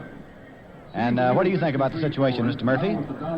It's like a pretty rough afternoon up to this point for the Volunteers, all right, Lindsay. This Texas team is certainly up, and, well, they might be because in 51 they had the ball game in the bag, as you fans of these two teams might well remember. And in just the last minute of play, it was stolen right from under the Longhorns' nose by these boys from Tennessee. They won the game 20-14 when the lads from Texas had a 2-touchdown lead on them in that 51 meeting. This is the first time again that two teams have repeated here in the Cotton Bowl. And up to the line again comes Tennessee, and here's Lindsay Nelson. Shires back in deep punt formation, standing on his old goal line. Parkinson and Bob Rayleigh back in double safety for Texas, standing near their Tennessee 45. The snap from center, and Shires gets the kick away. A high, spiraling, booming kick that's coming out, taken on the Texas 49, and it is Rayleigh who is spilled all the way back in the 46. Wig Campbell downfield to make the tackle as Rayleigh spilled him. However, there is a flag on the play. There is a flag on the play. Bob Rayleigh took Shires' kick, and it is a clipping penalty, I believe, against Texas. A clipping penalty against Texas, and if it is accepted by Tennessee, it'll be marked off from the 49-yard line of Texas, which is the spot of the foul. The official standing there now talking to the Tennessee captain. Here's the penalty: 1, 2, 3, 4, 5, 6, 7, 8, 9, 10, 11, 12, 13, 14, 15 yards. Clipping. A clipping penalty against Texas, and that moves the ball to the Texas 34-yard line, where it will be 1st down and 10 yards to go. 1st and 10 on the kick. The penalty is assessed from the spot of the foul, which was the 49. However, it is 1st and 10 as the sticks are moved back there to the 34-yard line. Texas up there now in T formation. 6-2-2-1 defense for Tennessee. In and under is T. Jones, the quarterback for Texas. Texas leading 9-0. Here's the handoff, goes to Dick Ochoa. Hits up the middle, moves across the 35 down to the 37-yard line. Bob Fisher and Francis Houlihan in to make the tackle as Dick Ochoa carried to the 37 again at 3 yards. It's going to be 2nd down at 7 yards to go. 2nd and 7 for the Longhorns of Texas. They have the ball on their own 37-yard line. 2nd down, 6. Second quarter, 12 minutes, 37 seconds remaining to be played in the second period. As always, there will be a tremendous halftime show, and we'll have halftime guests here in the Philco booth. T. Jones, under now, calling starting signals, gets the ball, goes to his right, hands the ball off to the right halfback. Billy Quinn breaks through across the 40 down to the 45 and on up to the 48-yard line. There's a fumble there. A big pileup on the 48, and they're getting him unstacked. Billy Quinn carried the ball up to the Texas 48-yard line. However, there is a big pileup, and Tennessee is recovered. Tennessee has recovered Billy Quinn's fumble on the Texas 48-yard line. So now the Volunteers will have the ball. It is being placed down as Jerry Hyde, the man who recovered. It is being placed down now nearer the 50. So to start this series of downs, let's call it the 50-yard line. They finally got him unstuck. It was right there near the 50, just inside. Jerry Hyde was the man who recovered the fumble. Billy Quinn did the fumbling. And now Pat Shires is in at tailback for Tennessee. 1st and 10 for the Volunteers. They have the ball on the 50. Moving into single wing formation. Shires back and Bird is in close. Here's the ball taken by Shires, fading, looking for a receiver, can't find him, and he's being thrown on his own 44-yard line. Pat Shires, looking for Vic Kalinick, who was far downfield, couldn't find him, was thrown on his own 44 as Clifford Polk came in to make the tackle. Clifford Polk from Hanley, Texas, came in to make the tackle, and Tennessee is calling timeout. A loss of 6 on the play, so it's going to be 2nd down, 16 yards to go when players resume. And again, the Volunteers are calling for timeout, and it's time in for Bob Murphy. A spectacular new Philco clock radio at a sensational new low price. That's the New Year's news your Philco dealer has for you, friends. For 1953, Philco presents the lowest priced, fully automatic clock radio with timed appliance outlet. The price? Just $29.95. That's full price for this brand new, fully automatic Philco clock radio. Go to sleep and wake up to music. Let your Philco turn on the television set, the coffee percolator, the baby's bottle warmer, or any other appliance. Get that famous Philco Powerhouse reception, too, all at the history-making low price of $29.95. Been wondering what to do with that Christmas cash? Well, here's a great gift for you at a price that's mighty pleasant. Get the new 1953 Philco clock radio. It's fully automatic, as a timed appliance outlet, costs only $29.95 from Philco. Here's Lindsay Nelson. Second and 16 for Tennessee. They have the ball on their own 44. Shires is deep now. Instead, he hands the ball off to Bird. He hits up to his own 49. On the tailback, fullback reverse series, the ball has been moved up by the fullback Ray Bird to the 49. Petrovich and Polk in to make the tackle. Here's a score at the end of the first period. Mississippi 7, Georgia Tech nothing in the Sugar Bowl. Ball is moved back to the 49, so it's going to be third down now and 11 yards to go for Tennessee. Third and 11, they have the ball on their own 49. Texas leading by a score of 9-0. And this the second period. 11 minutes, 12 seconds remaining to be played. Tennessee up there, single wing formation. It's Morgan on the wing, Hubbard the blocking back, Bird is the fullback, and Shires is deep. The ball is taken by Shires, standing in there, spinning out on the naked reverse to the left. Can't go, and he's still back on the 43-yard line. Shires took the ball on the reverse pivot. He came out running to the left, to the weak side. No blockers out there, and he's spilled on the 43. Jim Rosser. Pod Price in to make the tackle on the 43, so it's a loss of 6, and it's going to be fourth down now and 17. Fourth and 17 for Tennessee, and they have the ball on their own 43. Moving back in double safety now for Texas is Rayleigh and Ingram. Rayleigh and Ingram. Back in double safety is Pat Shires. Goes into deep punt formation for Tennessee. Standing on his own 31. Rayleigh and Ingram are on their 20-yard line. Shires gets the boot away. A short high boot that is coming over to the right side of the field, hitting on the 36, bounding now to the 30. On down to the 35. They're going to let it go, and it's rolling down to the 21, and finally drops dead on the 20-yard line. John Michaels and Whig Campbell standing over the ball as it dropped dead on the 20, so it'll be first down and 10 yards to go now for Texas. The Longhorns will have the ball on their own 20-yard line. Texas leading by a score of 9-0 in this Cotton Bowl game, brought to you by Philco for 1953. New colors, new models, new values, and the world's only multi-wave radios with special service band. Up there set to go now, the Texas Longhorns. T. Jones calls starting signals. Gets the ball, slides to his right, hands it off to Billy Quinn, the right halfback. Hits in, picked up a couple of yards to the 22. Francis Holohan came in to make the tackle, so it's going to be second down and 8 yards to go. Brought down by Holohan. And second and 8 for Texas, and they have the ball on their own 22-yard line. They lead in the ball game by a score of 9-0. The offensive backfield for Texas, T. Jones, Gib Dawson, Dick Ochoa, and Billy Quinn, one of the finest quartets ever to perform in the Southwest Conference, as they have demonstrated amply here this afternoon. Here's the ball now. Going this time to Gib Dawson, the left halfback. Cuts across the 25 and moves the ball on across to the 27-yard line before Doug Adkins came in to spill him again at 5 yards. It's going to be third and 3. Third down and 3 yards to go for Texas. The Longhorns wearing orange jerseys. Tennessee wearing white jerseys this afternoon. In 1935, Tennessee wore white jerseys throughout the season. They won 4 games. They lost 5. They have worn orange until this afternoon. Third and 3 for Texas on their own 27. This time the ball is going to fullback. Dick Ochoa cuts across, gets to the 28. He's thrown back there by Roger Rotroff from Cincinnati, Ohio. Thrown back on the 28. So it's going to be fourth down and 2 for the Longhorns. And I believe they're sending in their kicking team now. Texas getting set to boot that ball out of there. Fourth and 2 on their own 28, and they're leading by 9 points.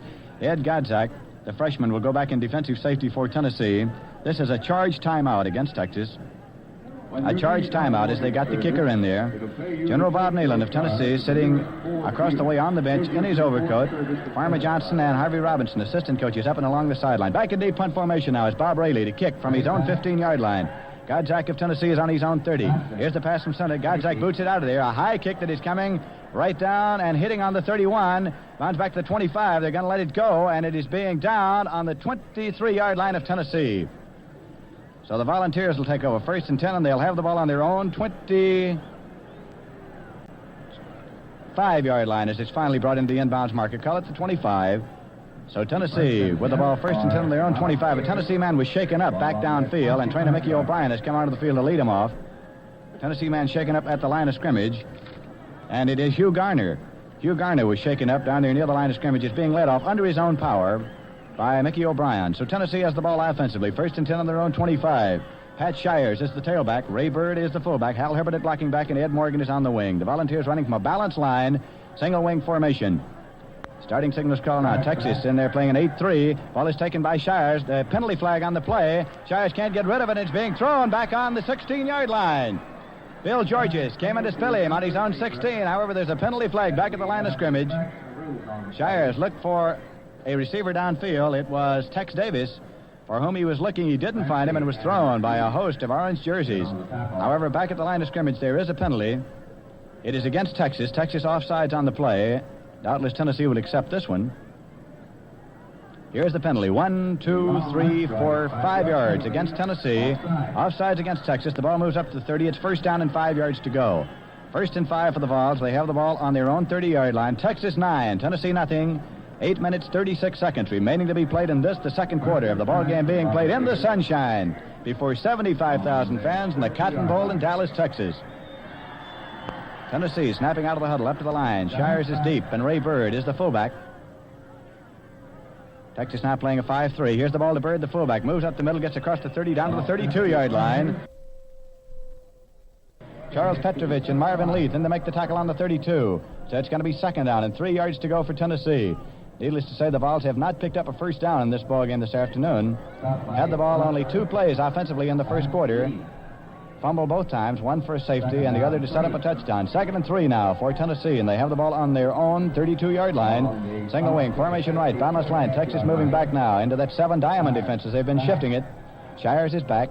Bird is in close. Shires gets the ball. Fakes, goes to the weak side, looks downfield for receiver, throws a long one that is incomplete and knocked out of bounds on the 44-yard line. Tex Davis, the man for whom it was intended. Paul Parkinson, the defensive safety for Texas, batted it out of bounds.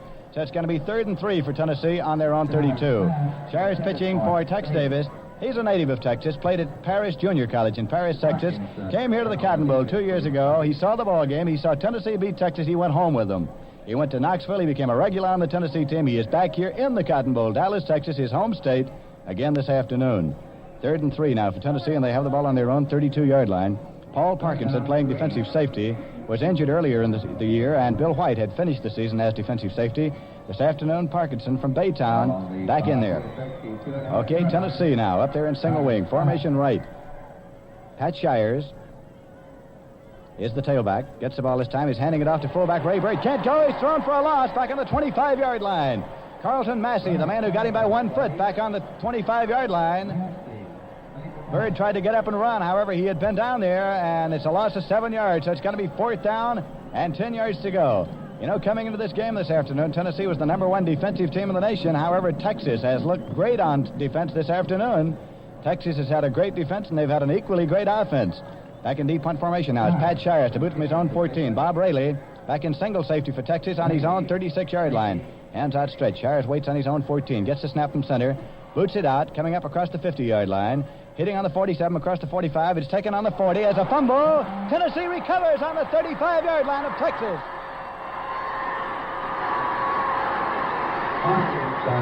Paul Parkinson took the ball on the 40, was hit immediately right there. There was a fumble. Ussery made the tackle. John Michaels recovered the ball for Tennessee, and the Vols take over 1st and 10. They have the ball on the Texas 36-yard line. So Tennessee, for the first time this afternoon, is in Texas territory. They have the ball 1st and 10. They have it on the Texas 36. John Michaels was the man who recovered the fumble. Tennessee is calling timeout, and now a few appropriate comments from Bob Murphy. Well, this is a hard-tackling, hard-blocking football game, as you can see. The tackling on the part of the Texas team has really been terrific here. And Tennessee, with that strong defensive record, is certainly showing now what they've been doing all season, especially on that last play there. Philco Corporation is bringing you the broadcast of the 1953 Cotton Bowl Classic from Dallas, Texas. A new value for the new year, too, from Philco. At your Philco dealers soon, see America's lowest-priced, fully automatic Philco quality clock radio with a timed appliance outlet. The price is only $29.95. Yes, for 1953, Philco brings you the greatest value yet in a clock radio. Fully automatic lets you go to sleep and wake up to music. Turns your TV set on and off or any other appliance. powerhouse Philco reception, too, yet the price is only $29.95, the lowest price in Philco history for a fully automatic clock radio with a timed appliance outlet. Visit your Philco dealer tomorrow, friends. See how little of your Christmas cash it will take to own this top-performing clock radio. It makes its bow for 1953 for $29.95 at your Philco dealers. And here again comes Tennessee, and here's Lindsay Nelson. Tennessee, 1st and 10 on the Texas 36. Jimmy Wade is in at tailback now for the Volunteers. Starting signals being called. The ball goes instead on the buck lateral series to the fullback. It is Ray Bird hitting into the line, moves across the 35 and down to the 34-yard line. Jim Rosser came in to make the tackle. Jim Rosser came in to make the tackle for Texas as the ball moved to the 34. Again, 2 yards on the play, so it is 2nd down and 8 yards to go. 2nd and 8 now. 2nd down and 8 for Tennessee, and they have the ball on the 34-yard line. It is Schwanger in at fullback for Tennessee. Schwanger is the fullback, and Wade is the tailback. Here's the snap taken this time by Wade. Penalty flag goes down. Wade can't get away, and he's thrown back on the 43-yard line. Penalty flags all over the field. Jimmy Wade attempting to go to his left, hit by Don Miller and Harley Sewell. Harley Sewell, Texas great All-American. Wade couldn't go and was thrown for a loss. And now captains are being called up for a consultation. The line of scrimmage was the 34-yard line. Wade took the ball and was hit back on the 44, his own 44. It would be a loss of about 10 yards. On the last play, Tennessee was offsides, and the penalty has been refused. Longhorns, offside. Let's check it. Offsetting penalties. Check it. Offsetting penalties. Offsetting penalties. There is no penalty as both teams were offside, so the ball is being placed down again. And it's going to be 2nd down and 8 yards to go for Tennessee. 2nd and 8. The down remains the same as both teams were offsides, offsetting penalties. Tennessee now. Single wing to the right. Schwanger the fullback. It goes instead to Jimmy Wade. Cuts up the middle, gets across the 30, down to the 25, down to the 20, down to the 19-yard line.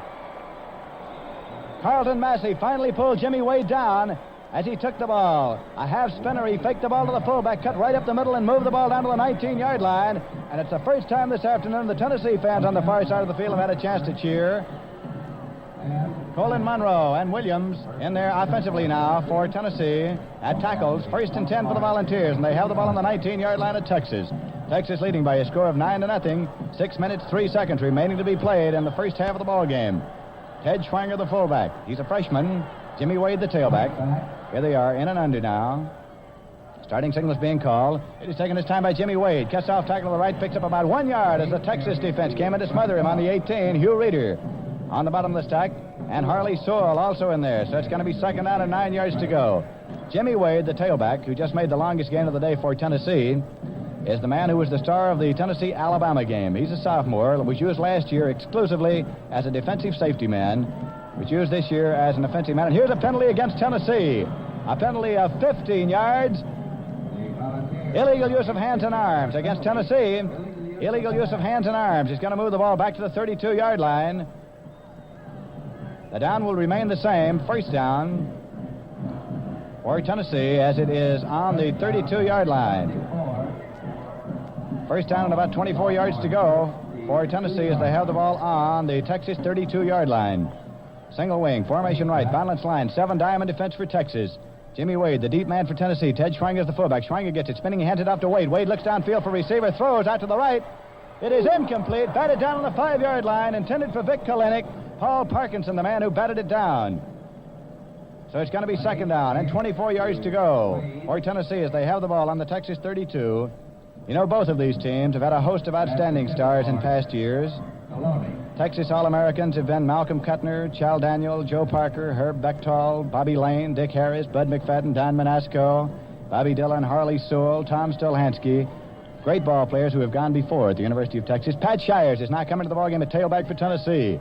Jimmy Wade is out. Pat Shires is in at tailback for Tennessee, and they're going formation left. 2nd and 24 for Tennessee on the Texas 32. Formation left for the first time this afternoon. Ball is taken this time by Shires. Fading, can't find a receiver, being thrown for a loss all the way back on his own 45-yard line. Harley Sewell throwing Shires on the Texas 45-yard line. Harley Sewell, Bill Georges in to smother him, as that is a loss of about 13 yards on the play. And it's going to be 3rd and about 37 Shires took the ball, stepped back a couple of paces to look for a receiver, and was smothered. Tex Davis was the man downfield, would have been the primary receiver. However, he was smothered by Harley Sewell, who came through there to smother Shires, as the Texas line has been doing this afternoon. 3rd and 37 on the Longhorn 45 for Tennessee. Single wing formation right. Ball is taken by Shires, running to his right, looks for a receiver, can't find him again. He's smothered back on his own 47-yard line. Bill Georges, the man in to spill him. The referee picks the ball up, places it on the 48. Vic Kalinick would have been the man downfield. However, Shires didn't have a chance to see him as the orange jerseys of Texas came in to smother Shires. A loss of 7 more yards. So it's going to be now 4th and 44 for Tennessee as the Texas Longhorns have driven them steadily back, and Pat Shires goes into deep punt formation. Bob Rayleigh in single safety for Texas on his own 14. Shires kicking from his own 39. Hands out stretch, gets the snap, boots it out of there. Coming down the middle, Rayleigh signals for a fair catch and takes it on the 21. So Texas will take over 1st and 10 on the Texas 21 as Bob Rayleigh signaled for the fair catch and took the ball right there. The Orange Bowl at Miami, Florida at the end of the first quarter. Alabama 7, Syracuse 6. And this ball game in Dallas, Texas leading Tennessee by a score of 9-0 with 4 minutes, 15 seconds remaining to be played in the first half.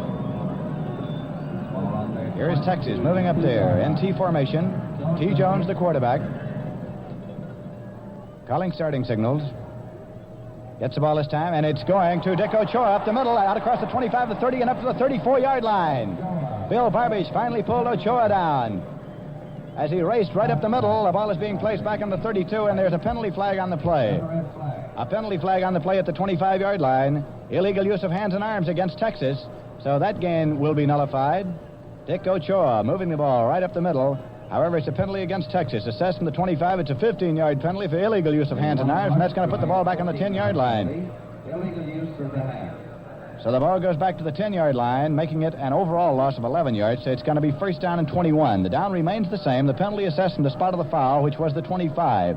Line of scrimmage was the 21, an overall loss of 11 yards. So call it 1st and 21 on the Texas 10. Texas leading by a score of 9-0 in this, the second quarter. Here's a flanker, Billy Quinn, split 5 yards outside the right end. T. Jones gets the ball. It's going to give Dawson wide to the right. Gets across the 10. Running along the 12. Gets away from the tackler there. Across the 15. Finally spilled on about the 18-yard line. Bob Fisher finally spilled him outside, out of bounds on the far side of the field. It's brought into the inbounds marker. 53 feet 4 inches from the far side of the field. Put down to the 18-yard line. Bobby Bringle has come into defensive safety now for Tennessee. Bobby Bringle is in at safety. Ed Godzaki's out. Gain of 8 yards on the play, so it's going to be 2nd down and 13 for Texas, and they have the ball on their own 18. 3 minutes, 43 seconds remaining to be played in this, the first half. We'll have halftime guest and a tremendous halftime show here. Texas up there, set to go now. Here's the ball, and it is going to T. Jones. He fakes, throws a long pass out to the left, and it is incomplete. Incomplete on the 48-yard line. Bobby Bringle had the ball in his hands, dropped it. Gilmer Sprang picked it up on the first bounce.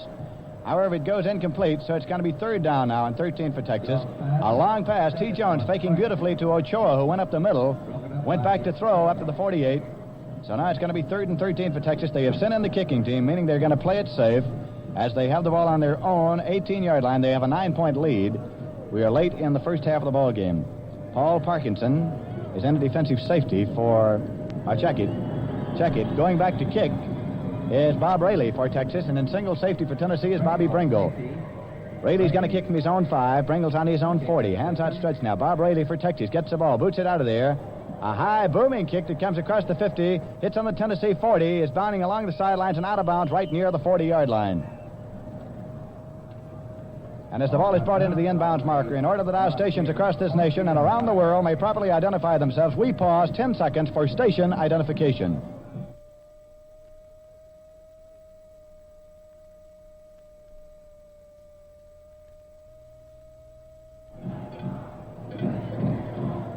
Tennessee with the ball, 1st and 10 on their own 40-yard line. We have 3 minutes, 35 seconds remaining to be played in the first half of the ball game. Texas leading by a score of 9-0. Tennessee moving into formation left. The tailback is Jimmy Wade. The fullback is Ted Schwanger. On the wing is Ed Morgan. Hal Hubbard is the blocking back. Here's the snap now. It is taken by Schwanger. Spins, hits into the line, moves across the 40, builds his way on up at the 45 and all the way to the 50, down to the 49-yard line of Texas. Ted Schwanger, the freshman fullback, pulling his way across the 50 to the 49 for a 1st down for Tennessee. Bob Rayleigh coming up with Paul Parkinson to make the tackle. So it is 1st and 10 for the Volunteers. That's Ted Schwanger, 6 feet 2 inches tall, 185-pounder from Sandusky, Ohio. A freshman fullback moved the ball inside Texas territory. That's the first time Tennessee has moved the ball inside Texas territory under their own power. They recovered a fumble there, but this is the first time they've carried it across. Formation left once again. Jimmy Wade is the tailback, Schwanger the fullback. Spinning, it is Schwanger handing to Wade. He can't go, and he's thrown for a loss back in his own 46. Carlton Massey spilled him back there along with Clifford Pope. It's put down on the 45, so it's a loss of 6 yards. It's going to be second down and 16. Second and 16 for Tennessee, and the Volunteers have the ball on their own 45 as that Texas defense came sifting through once again. Schwanger spinning, handed the ball off to the tailback, Jimmy Wade. The Tennessee ends are John Tex Davis and Vic Kalinick. The backs are Ed Morgan, Hal Hubbard, Ted Schwanger, and Jimmy Wade. Texas now in a 7-diamond. Linebacker standing in to make it an 8-3. Ball is snapped this time to Wade, cuts up the middle, spinning, gets up to the 50, and is finally brought down by a host of tacklers on the 50-yard line. Price and Sewell leading the pack. So it's going to be now 3rd down and 11 yards to go for Tennessee as they have the ball back to the 50-yard line. The Texas defense this afternoon has been nothing short of phenomenal. And, of course, their offense early in the ball game was moving steadily downfield. They lead by a score of 9-0. With 1 minute 51 seconds remaining to be played in the first half of the ball game. Single wing formation right for Tennessee. Texas now shifting one linebacker outside the left end. Here's the ball snapped. It is a reverse to Morgan. A fumble back near the 40-yard line, but there's a handkerchief on the play. The penalty flag is down. The penalty flag is down as it was the reverse to Morgan. He was thrown back on his own 41-yard line. And now the officials checking once again. The ball is placed down there. Here are offsetting penalties. Illegal position or procedure for Tennessee, which means that they pull too quickly on the reverse play. And for Texas offsides, they are offsetting penalties, so the ball goes back to the 50. 3rd and 11, and Pat Shires is coming for Tennessee along with Ray Bird. Shires in at tailback for Tennessee. Bird is in at fullback now. 3rd and 11, offsetting penalties on the last play. Texas offside, Tennessee illegal position or procedure, and Tennessee goes into deep punt formation. On 3rd down, Shires is on his own 39. Texas sending Rayleigh back in single safety. Shires boots, a high spiraling kick. Rayleigh signals for a fair catch on the 15. Or rather signals a man away, I suppose. Lets it go, and it's bounding down to the 10-yard line. It is rolling, and it's going to drop dead on the 9-yard line.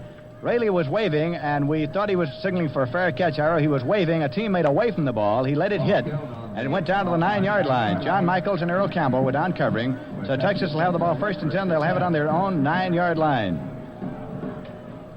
Rayleigh, with his hand up in the air, was signaling and apparently was waving a teammate away from the ball, meaning don't take it, let it go. And so it went down to the 9-yard line where Texas has the ball. 1 minute, 23 seconds to play. And this the first half of the game. Texas leading by a score of 9-0. Now the Longhorns go into deep punt formation.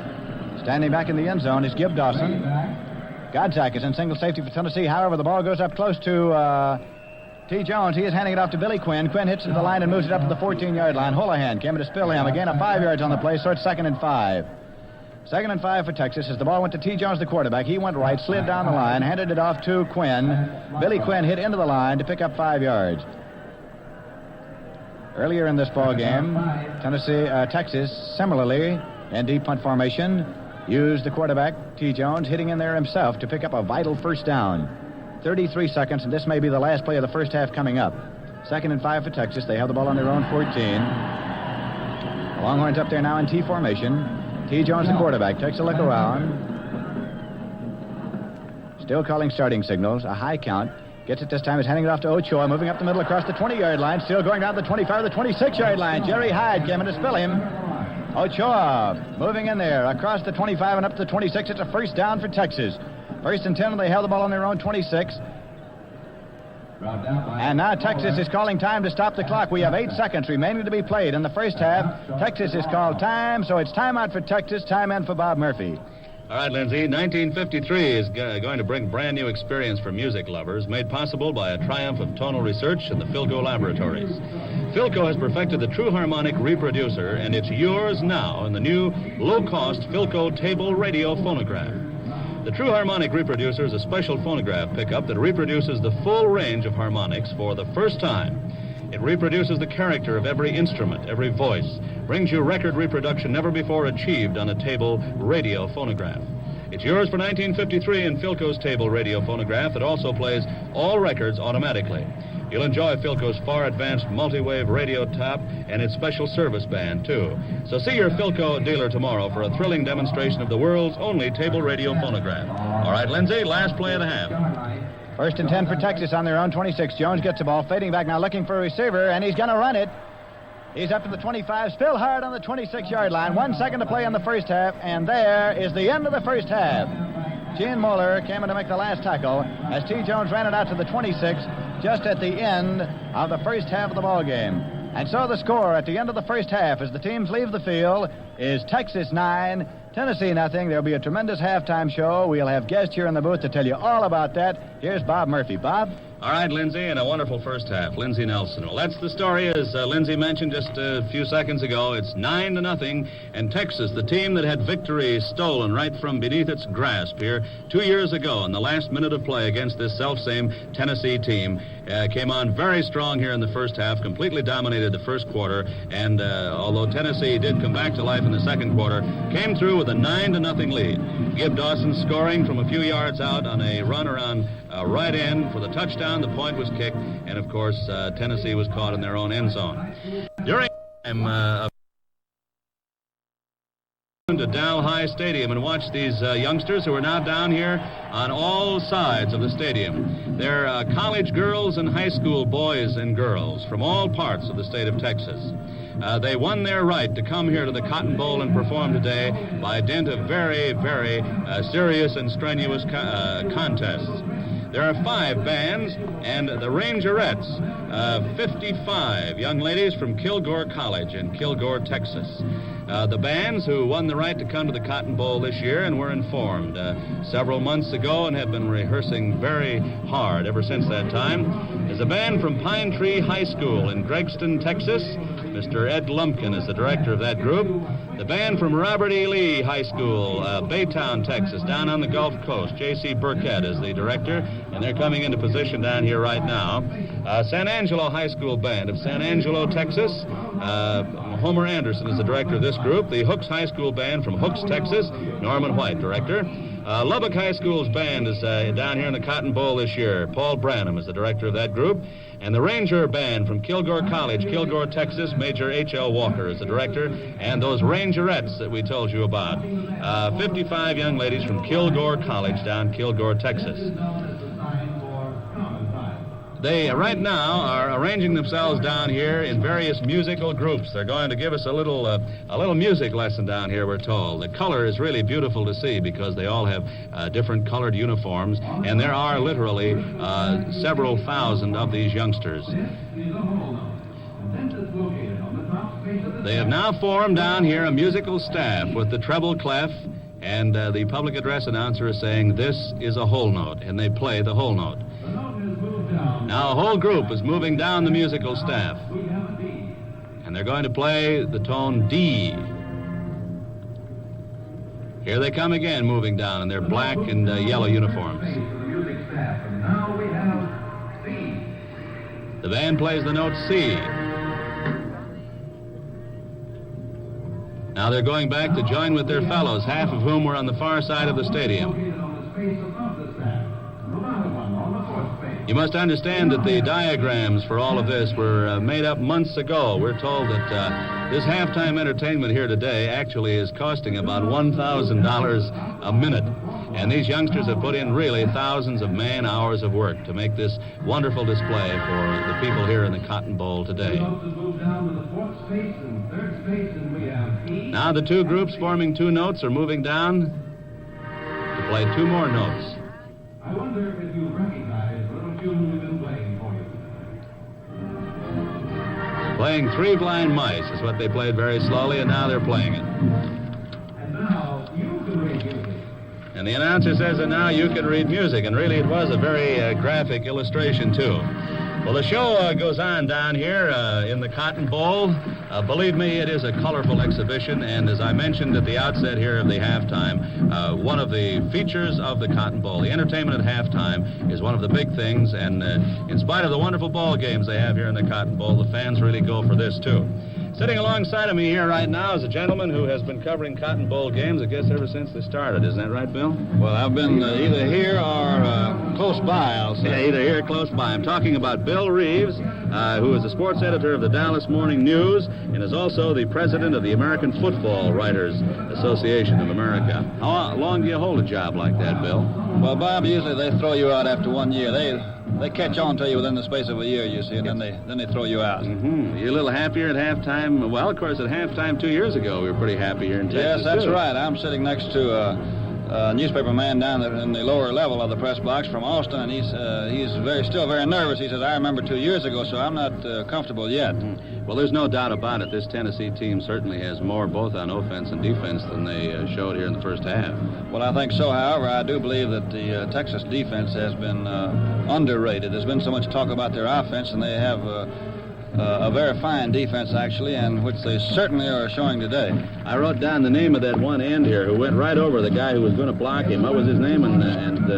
Georges. I think you're talking about Georges. Bill Georges. He was blocked, but he didn't stop. He went right over the top. top. Right. Went over two of them and got the man, and that's the sort of thing that's been going on all afternoon, this first half, and it's really paying dividends. It's rather unusual. It's a reversal, I believe, of the usual procedure. Tennessee usually capitalizes on breaks, and in the first half, Texas capitalized on a Tennessee mistake to score its touchdown. You're not kidding. Listen, how long have you been with the Dallas News? Since the war, Bob. I used to be with the Associated Press. Before that, always in Texas. Mm-hmm. Listen, how many of you fellas belong to the Football Writers Association?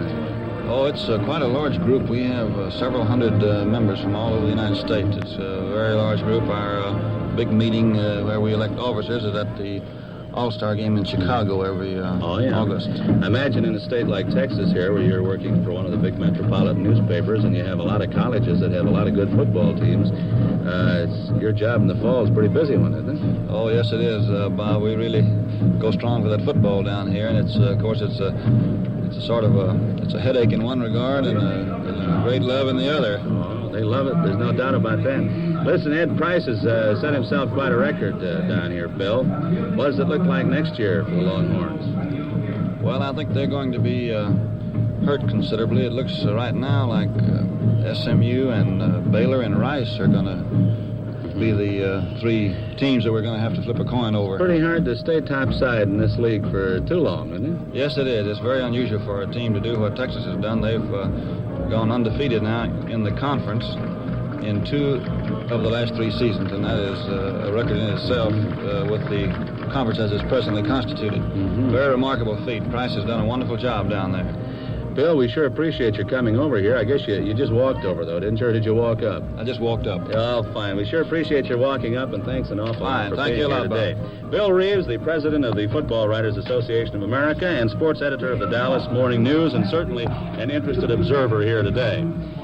Say, folks, here's the big announcement of the new year in electronics for the home. For 1953, Philco introduces the most advanced television receivers ever offered the American public. There's new improved Golden Grid television, new amazing all-channel UHF television, too, and a new lower price. Yes, in 1953, America's most wanted television can be yours at new low cost in a brand new Philco Golden Grid receiver with 21-inch picture. It's a true Philco high-fidelity set with true Golden Grid tuner, and it's available with the Golden Grid Tandem tuner, too, for all-channel UHF. It has Philco's exclusive electronic built-in aerial for UHF and VHF, yet the price is lower.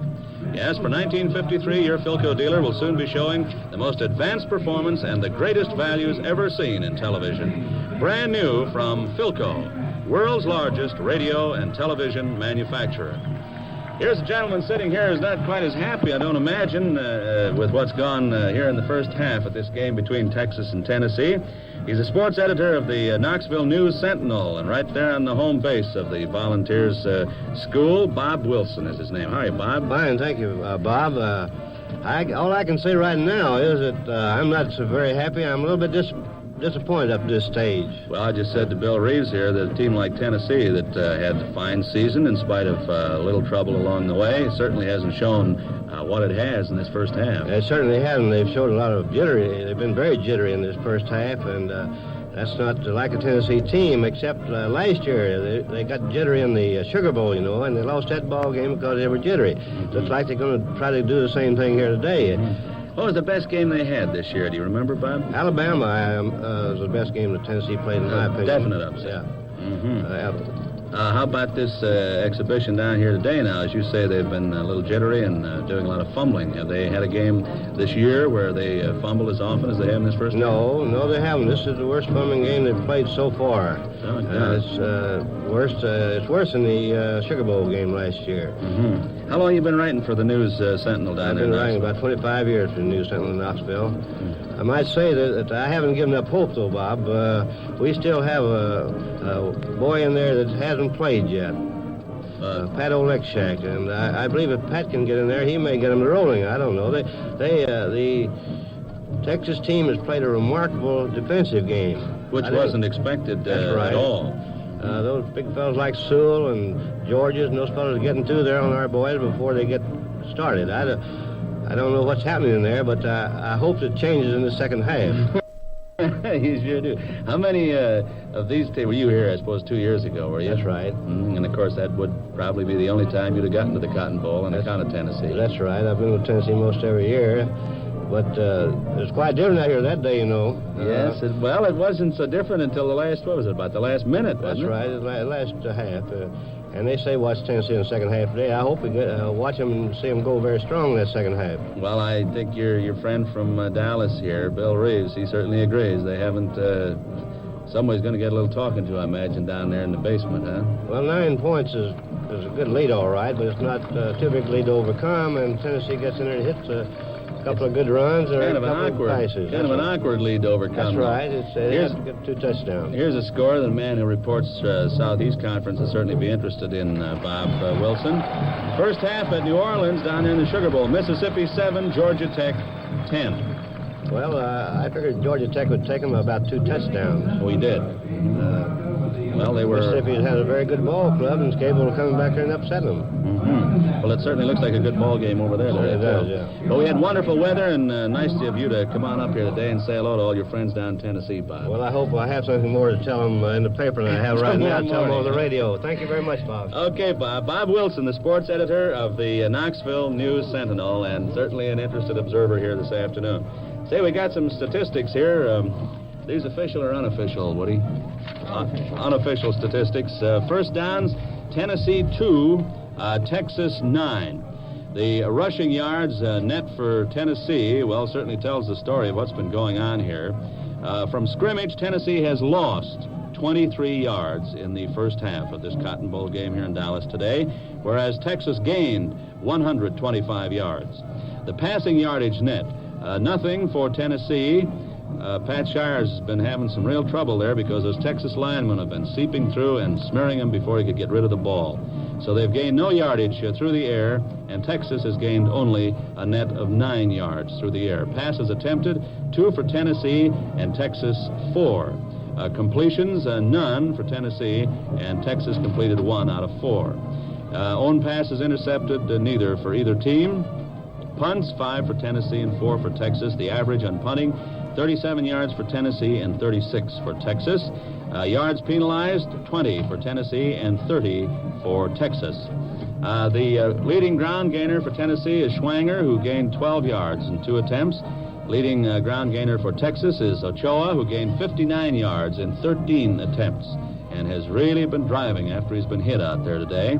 The leading passer, well, there's none completed out there, 1 out of 4, so there hasn't been much choice there. That is in the Tennessee side. The leading passer for Texas is Jones, T. Jones, who completed 1 out of 2 that he threw himself for 9 yards. Well, that's the story of the first half here in statistics, at least, of the Cotton Bowl Classic from Dallas, Texas, the University of Texas, and the Volunteers from Tennessee. And down on the field here, and by the way, there's not a cloud in the sky now as that weather moves from the north over here and has completely blown away the clouds that, frankly, had this sort of an overcast day when we came out here earlier today. But just as the starting whistle blew, the clouds all started to disperse, and about halfway through this first half, they had completely gone, and we have a cloudless sky over the Cotton Bowl here this afternoon. Down on the field, these wonderful youngsters from all over the state of Texas are going through their maneuvers now. The Rangerettes, the young college girls that I mentioned at the outset, from Kilgore College here in Texas, are now marching off the field in the masked bands. 5 high school bands from various parts of the state of Texas. One dressed in bright blue trousers, blue coats.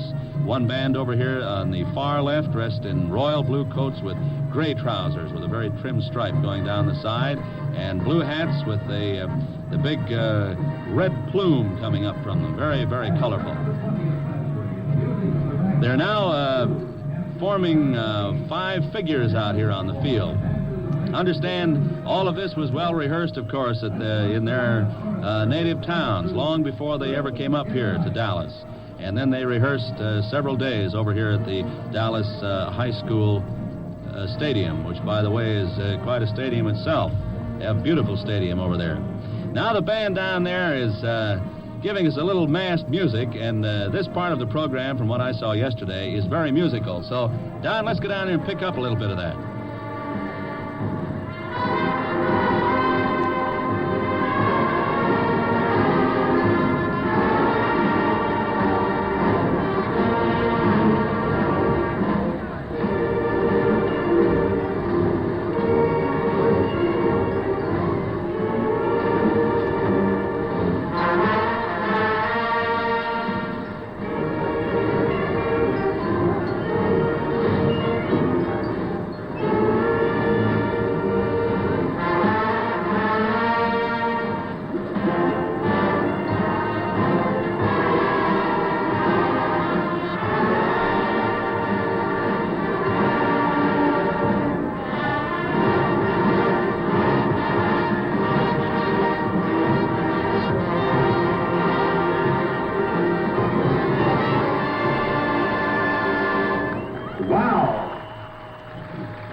The motif of this halftime musical demonstration down here by these 5 high school bands from various parts of Texas and the Rangerettes is Music in America. And you just heard the popular tune that they just played here a moment ago. They're now forming into another group here. A grand piano is forming down in front of us. And I believe at this juncture they're going to play the famous Gershwin number, the Rhapsody in Blue. They're all forming. The Rangerettes are coming in with their red blouses and blue skirts, white belts at the waist, and the typical real light Texas hats. And here's the music, some Gershwin music from down on the field.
Now the bands disperse again. The grand piano that was formed by the group from the Robert E. Lee High School down in Baytown, Texas, has now spread out into a great wide semicircle here in front, surrounded by bands. And here's another Gershwin tune, I Got Rhythm, with some of the whole Rangerettes out there, and believe me, the Rockettes could well take a lesson from this group. Let's listen to the music.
Well, Texas can certainly be proud of these young people here. And the masked bands disappear from the center of the field, and on the field again we see the Texas boys coming down the sidelines here. A great show at the halftime at the Cotton Bowl in Dallas, Texas. Here's a score from the Gator Bowl. Jacksonville, Florida. The University of Florida 7, Tulsa University nothing. That's in the first period. Philco Corporation is bringing you this broadcast of the Cotton Bowl Classic from Dallas. And friends, the secret is out with this special Cotton Bowl announcement for January 1st, 1953. Tomorrow at your Philco dealers, a brand new 1953 Philco Golden Grid television receiver makes its debut, and at a new low price. Philco has advanced the frontiers of television science again. New developments, new advances now bring you the television that's #1 in public demand at a value price never before equaled. It's a big 21-inch Philco Golden Grid television tuner. This Philco picture is 20 square inches bigger than others advertised at the same size. You also get Philco's exclusive electronic and directional built-in aerial for both UHF and VHF. Yet your Philco dealer can now announce a new low price. So start 1953 with the greatest television ever offered the American public. See, compare, and own this great new Philco Golden Grid receiver at record low cost at your Philco dealers now. Well, the teams are coming back on the field here at the Cotton Bowl in Dallas. The score is Texas 9, Tennessee nothing as we're about to begin the first half. We pause now briefly 10 seconds for station identification.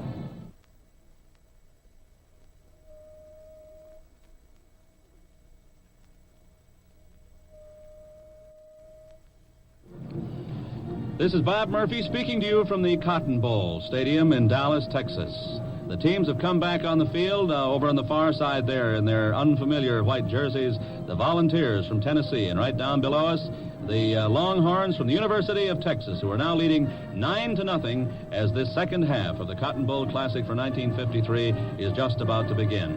The skies are sunny. The between halves show was really a beautiful thing to behold down below here. It's a wonderful day in Dallas. Folks have come from all parts of the country, not to mention Tennessee, believe me, because they were certainly here in special trains for the last 2 days.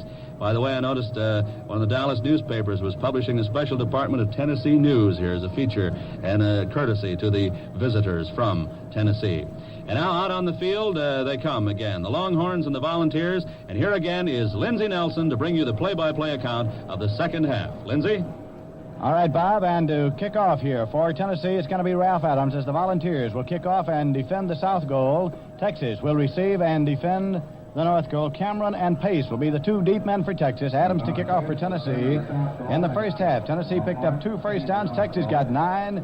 Net yards rushing. Tennessee had a -23, and Texas had 125. Waiting now for the kickoff of the second half. Texas leading 9-0. Here comes Adams forward. He's told me it's the ball. It's a Sailor hitting on the 17, bounding all the way back to the 7, taken there by Cameron. He's back to the 10, 15, 20, 25, and is spilled on the 27-yard line.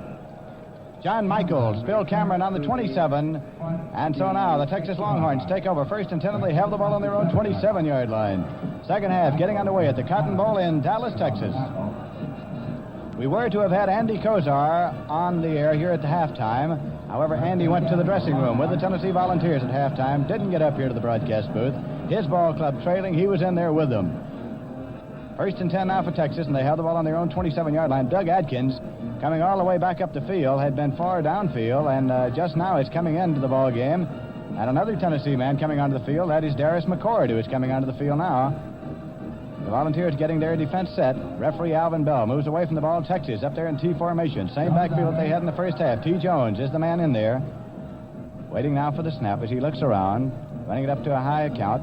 He spins, hands the ball off. The play goes up the middle. It's Ochoa carrying, and he moves it across the 30 down to the 35-yard line. Bill Barbish came in to spill him as Dick Ochoa, the powerhouse runner of the University of Texas Longhorns, moved the ball up to the 35. Again, 8 yards on the play, so it is 2nd down and 2. 2nd and 2 for Texas, and they have the ball on their own 35. Dick Ochoa, one of Texas tri-captains, called by many the outstanding back in the Southwest Conference. He was the leading ball carrier in the conference with 819 yards and 194 carries.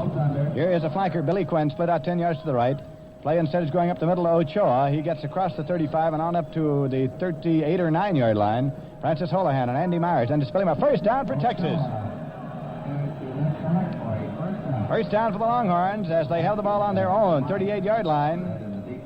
And the Texas Longhorns have begun here in the second half just as they played throughout the first half. The only surprising thing about Texas' performance in the first half, according to pregame dope, was the fact that they showed such a sterling defense.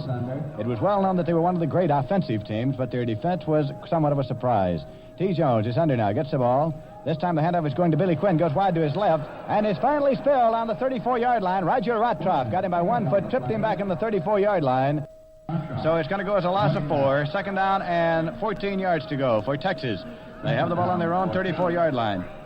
Rotroff, a defensive end for Tennessee, 5'10", 185 from Cincinnati. Speaking of Ochoa, as we were a moment ago, he started against Tennessee 2 years ago as a defensive halfback. He is now known as Mr. First Down for obvious reasons. Second and 14 for Texas on their own 34. Jones sliding down the line. Here's the pitch out. It is going to Dawson, looking downfield for a receiver. Jumps into the air, throws. Incomplete, out of bounds, and over in front of the Texas bench. Jones to Dawson.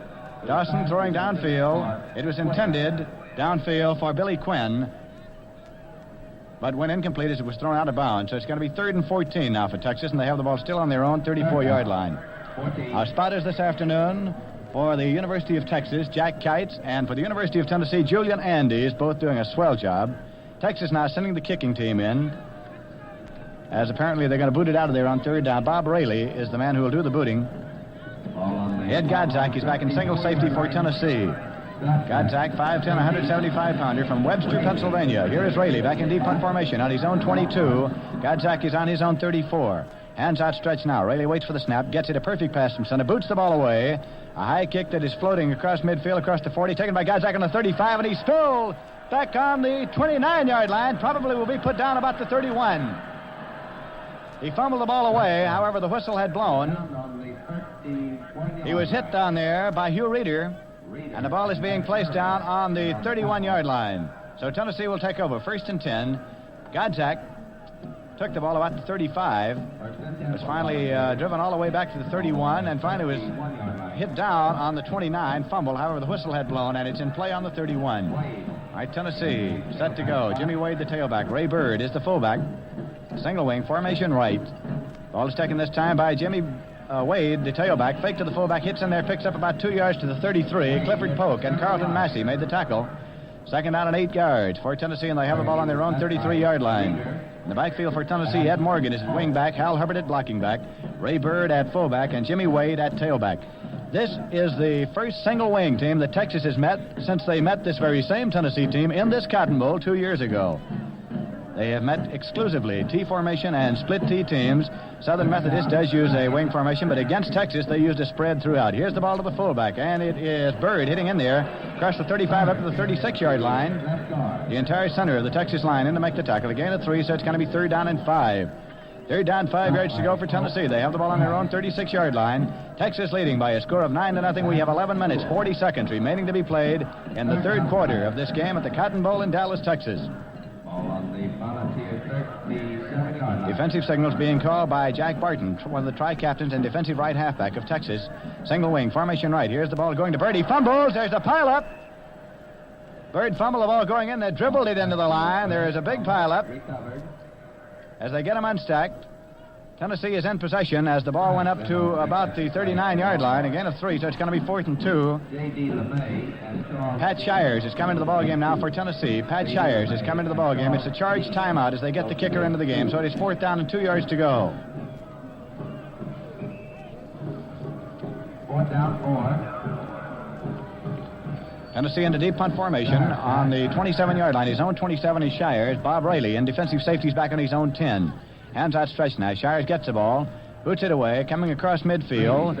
It hits on the 29 of Texas, across the 25, down to the 20, still bounding down to the 15, gets a good roll down to the 10, still going down to the 9, the 8, and is dropping dead on the 7-yard line.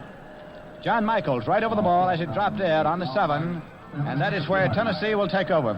Correction, Texas will take over 1st and 10 on their own 7-yard line. Texas this afternoon wearing orange jerseys, as we've said before, in Tennessee decked out in white.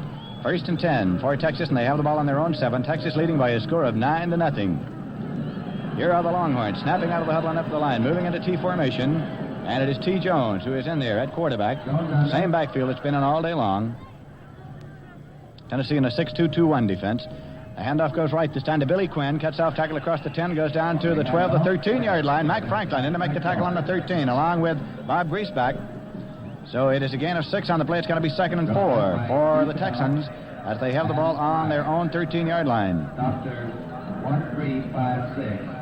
Texas 2 years ago, in their game against Tennessee, used a tight T formation as Blair Cherry was the head coach. Last year, Texas switched to a split T formation under head coach Ed Price, who is completing his 2nd year at the helm.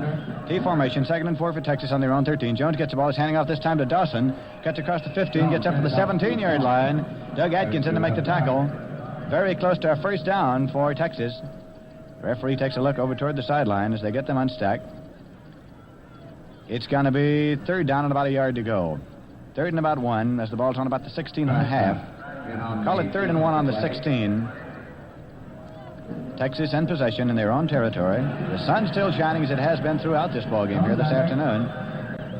T. Jones, the quarterback. Tennessee now on a 7 diamond. Here's the handoff going to right half. Billy Quinn cuts across to the 19 for the first down. Mac Franklin in to make the tackle for Tennessee. Billy Quinn carrying to the 19-yard line, and that's a first down for Texas. And it's 1st and 10 for the Longhorns. Longhorns with the ball on their own 19. And remember Philco, Golden Grid Television, now at new low cost in a 1953 21-inch receiver. This broadcast of the 1953 Cotton Bowl game brought to you by Philco. T formation, 1st and 10 for the Longhorns on their own 19. Sliding to the left is Jones. He's handing off to fullback Dick Ochoa. Cuts across the 20 and moves down to the 21-yard line. Andy Myers made the tackle on the 21, so it's going to be 2nd down and 8 for Texas as they have the ball on their own 21-yard line. Dick Ochoa, the man carrying the ball, has lost only 10 yards in 3 seasons. 3 seasons of varsity play, he has lost only 10 yards. Missed a first down, they call him. 2nd and 8 now for Texas, and they have the ball on their own 21.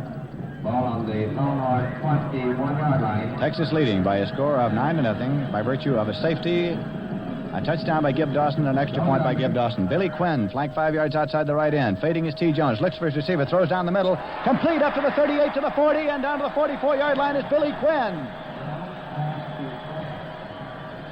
T. Jones passing to Billy Quinn, and the ball moves up to the 44 before Gene Moeller finally dragged him down. So it's first down, 10 yards to go for Texas. As the Longhorns, passing from deep in their own territory, have passed to the flanker who was split 5 yards outside the right end. They moved it up to the 44. Quinn went down about 10 yards, cut over to midfield, took it straight down the middle, so it's 1st and 10.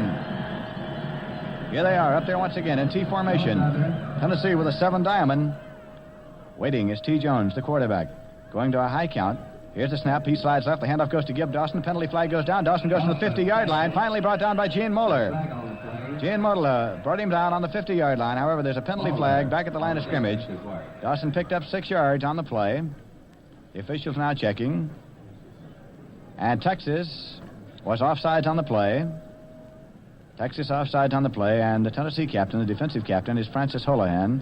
Has his choice now. The play is being called back, and Texas will be assessed 5 yards from the line of scrimmage, which will carry the ball back to the 39-yard line. The down remains the same. It's 1st and 15. 1st and 15 for Texas. They have the ball on their own 39-yard line. Texas 9, Tennessee nothing.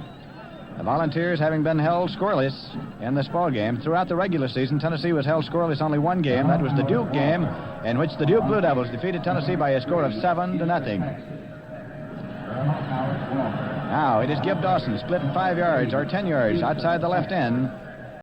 T. Jones gets the ball this time. Here the handoff goes to Billy Quinn, the right halfback going to his left. Sweeps, can't go. Thrown at the line of scrimmage on the 39 by Andy Myers. Andy Myers of Knoxville, Tennessee, through Quinn at the line of scrimmage. So it is 2nd down and 15. Here's the score in the Gator Bowl in Jacksonville, Florida at the end of the first half. Florida 14, Tulsa nothing. 39-yard line. 2nd and 15 for Texas. They have the ball on their own 39. Texas 9, Tennessee nothing. Here's a T formation. Tennessee in a 6-2-2-1. May shift 1 linebacker in. Here's Jones fading back looking for receiver. Standing on his own 30. Can't get rid of it. Running to his right. Still looking. Finally throws upfield, and it is complete up to the 46-yard line. A beautiful catch by Stolhansky. But the penalty flag has gone down. Hugh Garner was the man right with Stolhansky. He made the grab. The penalty flag is down on the 47-yard line, and now we have the officials checking with the captains once again. Stolhansky and Garner seemingly grabbed that ball simultaneously, and pass interference is being ruled, and the ball goes up to the 48-yard line for an automatic first down for Texas. If pass interference is ruled, it would be automatic. However, that is not. Check it. One of the co-captains comes up to check with the referee. The ball is up to the 48-yard line, and it's going to be second down and about 6 yards to go. It'll be 2nd and 6 for Texas as the pass goes complete to Stolhansky from T. Jones up to the 48-yard line. So Texas leads by a score of 9-0. They have the ball on their own 48, 2nd and 6, and here's Bob Murphy. All right, Lindsay, friends, tomorrow for sure, meet the acknowledged leader in television performance at new low 1953 prices. To start 1953 off with a bang, your Philco dealer is presenting new Philco television with the Golden Grid tuner. Now you can buy a 21-inch Golden Grid receiver at a price that's actually the lowest in history. That's right, Philco's Golden Grid television, #1 in public demand, is now yours at less cost than ever before, thanks to new Philco engineering triumphs. It's a true Golden Grid receiver with the only built-in UHF-VHF aerial that's electronic and directional. It's available with Golden Grid tandem tuner for all-channel UHF reception. It outperforms any other set at any price, friends, yet the price is rock bottom for quality TV. Find out how easy it is now to own one from Philco, world's largest radio and television manufacturer. They're up to the line, and here again is Lindsay Nelson. 2nd and 6 for Texas on their own 48, third quarter. Jones gets the ball, hands off up the middle. It's Ochoa, and he is piled up on the 50-yard line. Picked up 2 yards on the play. Gene Moley came in to make the tackle. Andy Myers also in there, so it's going to be 3rd down and 4 for Texas. 3rd and 4. We have 6 minutes, 38 seconds remaining to be played in the third quarter of this football game. Texas leading by a score of 9-0. 3rd down, 3. The Longhorns huddling back on their own 40-yard line. Tennessee has been using primarily a 6-2 and a 7 diamond defensively. Here's a flanker split outside the left end. It's Gib Dawson out there 5 yards. T. Jones takes a look around before leaning in and under to get the hand off from the center. Gets it this time. Here's a handoff going to Ochoa right up the middle, and he goes to the 44-yard line. Hit down by Bob Griesbach, the left linebacker for Tennessee, and it's a first down for Texas. The Longhorns are on the march, and they have it 1st and 10 on the Tennessee 44-yard line. Texas leading by a score of 9-0. Texas, as you know, lost only 2 ball games this entire season. They lost 1 to Notre Dame. They lost 1 to Oklahoma. Against Notre Dame, Texas played a tremendous game the first half. We're leading Texas, or rather we're leading Notre Dame. The Irish came back and beat them in the second half. 1st and 10 on the 44. Here's T. Jones handing off to Gib Dawson, the left halfback. Gets to the 40, still going down to the 35, and is hit down on the 32-yard line. Francis Houlihan spilled him on the 32. It's another first down for Texas. A Tennessee man shaken up on the play. When play is resumed, it'll be 1st and 10 for Texas. They'll have the ball on the 32. Roger Rotroff is the man who has been shaken up. Roger Rotroff, a defensive end. Mickey O'Brien, the trainer, comes onto the field. So time has been called. When play is resumed, it'll be 1st and 10 for Texas on the Tennessee 32. Texas 9 and Tennessee nothing. Well, the second half here begins to look, the third period begins to look like the first period again, Lindsay. Texas is dominating the play here pretty much again. That boy Dawson is certainly a hard runner. He was hit there easily 7 yards before he stopped, and he was hit straight up too, but he spun off the man and fell across the 35-yard line down to about 32, 33-yard line there, where he finally was brought to earth. Played a wonderful game. He's the lad, you know, who scored for Texas there on an end sweep, which he outran his man very neatly and really put Texas in a commanding position here as the second quarter was about midway through the time it ran here this afternoon. The boys are standing down there in the field now. This Tennessee player who's down on the ground there, Mickey O'Brien's looking at him, helping him to his feet now, and apparently he just had the wind knocked out of him because he's not even going to leave the game. He's flexing one leg there as though perhaps he might have bent his knee a little bit suddenly, but he's going to stay in the game. And the trainer is now trotting off the field. Boys are putting their helmets back on. The Texas team goes into its huddle again. Referee walks away from the ball, and play is called in. Up come the Longhorns again. Here's Lindsay Nelson. 1st and 10 for the Longhorns. The ball on the Tennessee 32. T. Jones gets the ball. Slides right this time. Hands off to Billy Quinn. Quinn goes down to the 25 and is finally spilled on the 24-yard line. Andy Myers spilling him on the 24 as Billy Quinn, the right halfback, took the ball and moved it straight off tackle. A split T handoff to the right halfback as T. Jones simply slid down there and handed it off to Billy Quinn, the sophomore sensation of Texas, who moved it down to the 24-yard line. So it's going to be second down now for Texas. Second down and about 2 to go as they have the ball on the Tennessee 24. Up there again in T formation. Tennessee in a 7-diamond defense. Ball is taken this time by Jones, fading back, looking for a receiver. Looks and throws, intended for Dawson, and the deep man in the end zone. Incomplete is Gilmer Spring. An incomplete pass. Dawson went out to the left. Instead, he threw to the deep man, Gilmer Spring, in the end zone. Jerry Hyde and Ed Godzak were covering. It goes as an incompleted forward pass, and it's going to be 3rd and 2 on the 24. Gilmer Spring, deep in the corner. Dawson also in the same zone. Third down 1. As T. Jones took the ball, he faded back, looked and faked to Dawson, the near man, and finally threw to the deep man. So it's 3rd and 2, and the ball is on the 24 of Tennessee still in possession of Texas with 4 minutes, 48 seconds remaining to be played in the third quarter. Here is Gib Dawson, flank 10 yards outside the left end. Tennessee in a 7-diamond. The end split out to cover the flanker. Here is T. Jones carrying straight up the middle. Moves it down to the 22. It's going to be very close to a first down. Myers and Moeller in to make the tackle. Wedging him out up the middle was T. Jones, and it's down to the 22. Very close. They may have to measure. They may not. The referee signals a first down for Texas. The referee signals a first down for Texas on the 22. So it's 1st and 10 for the Longhorns, and they're driving toward pay dirt, leading by a score of 9-0. Volunteer 22-yard line. This Texas team that went undefeated in Southwestern Conference competition has been a great offensive and defensive team this afternoon. Here they are, up there set to go. Sliding right, and the handoff goes to Billy Quinn. He's hit on the 21. Picked up 1 yard as Mac Franklin came in to make the tackle. 2nd down, and 9 yards to go.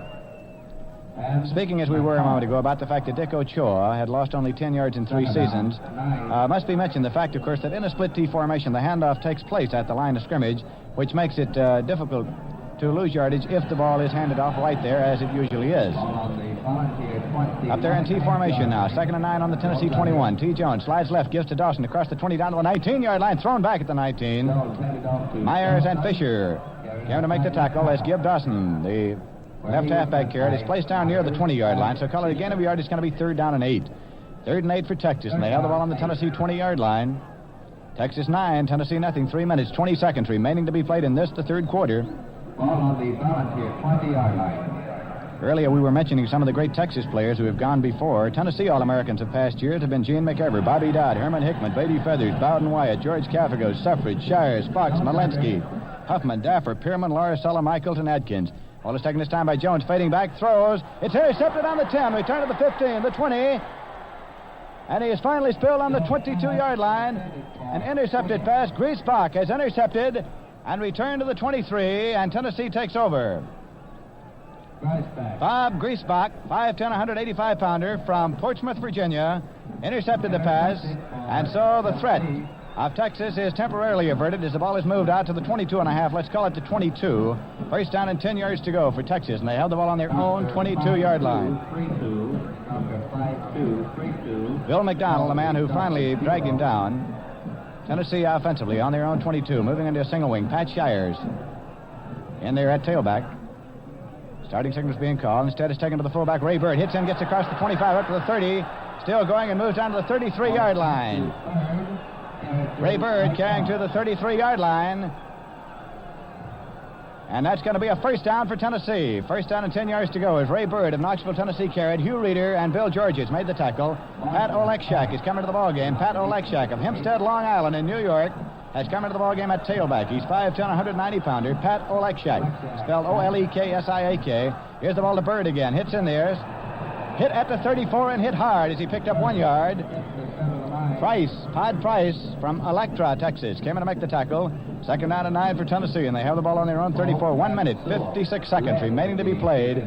And this the third quarter of the ballgame. Texas leading by a score of 9-0. In the backfield for Tennessee, Pat Olekshak is at tailback, Ray Bird is at fullback, Hal Hubbard is at blocking back, and Ed Morgan is on the wing. Texas now, Jack Martin, the defensive right halfback, calling defensive signals. Texas has moved into a 7-diamond. Now they move one linebacker. They move 3 linebackers out back to make it a 5-3. Here's the ball taken this time. It is handed to Olekshak. Jumps, throws, and it is in. It is complete. Up on the 44-yard line. A beautiful catch by Kalenic.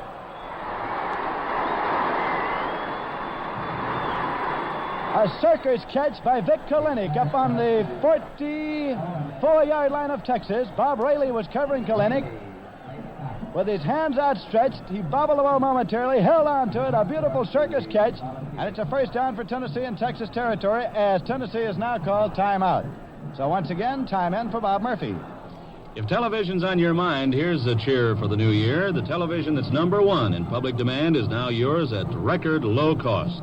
Tomorrow at your Philco dealers, you can see a great new Philco 21-inch receiver with a fabulous golden grid tuner, priced lower than ever before in history. The time has come to treat yourself to the finest, folks, and now it costs less than ever to own unmatched Philco golden grid television.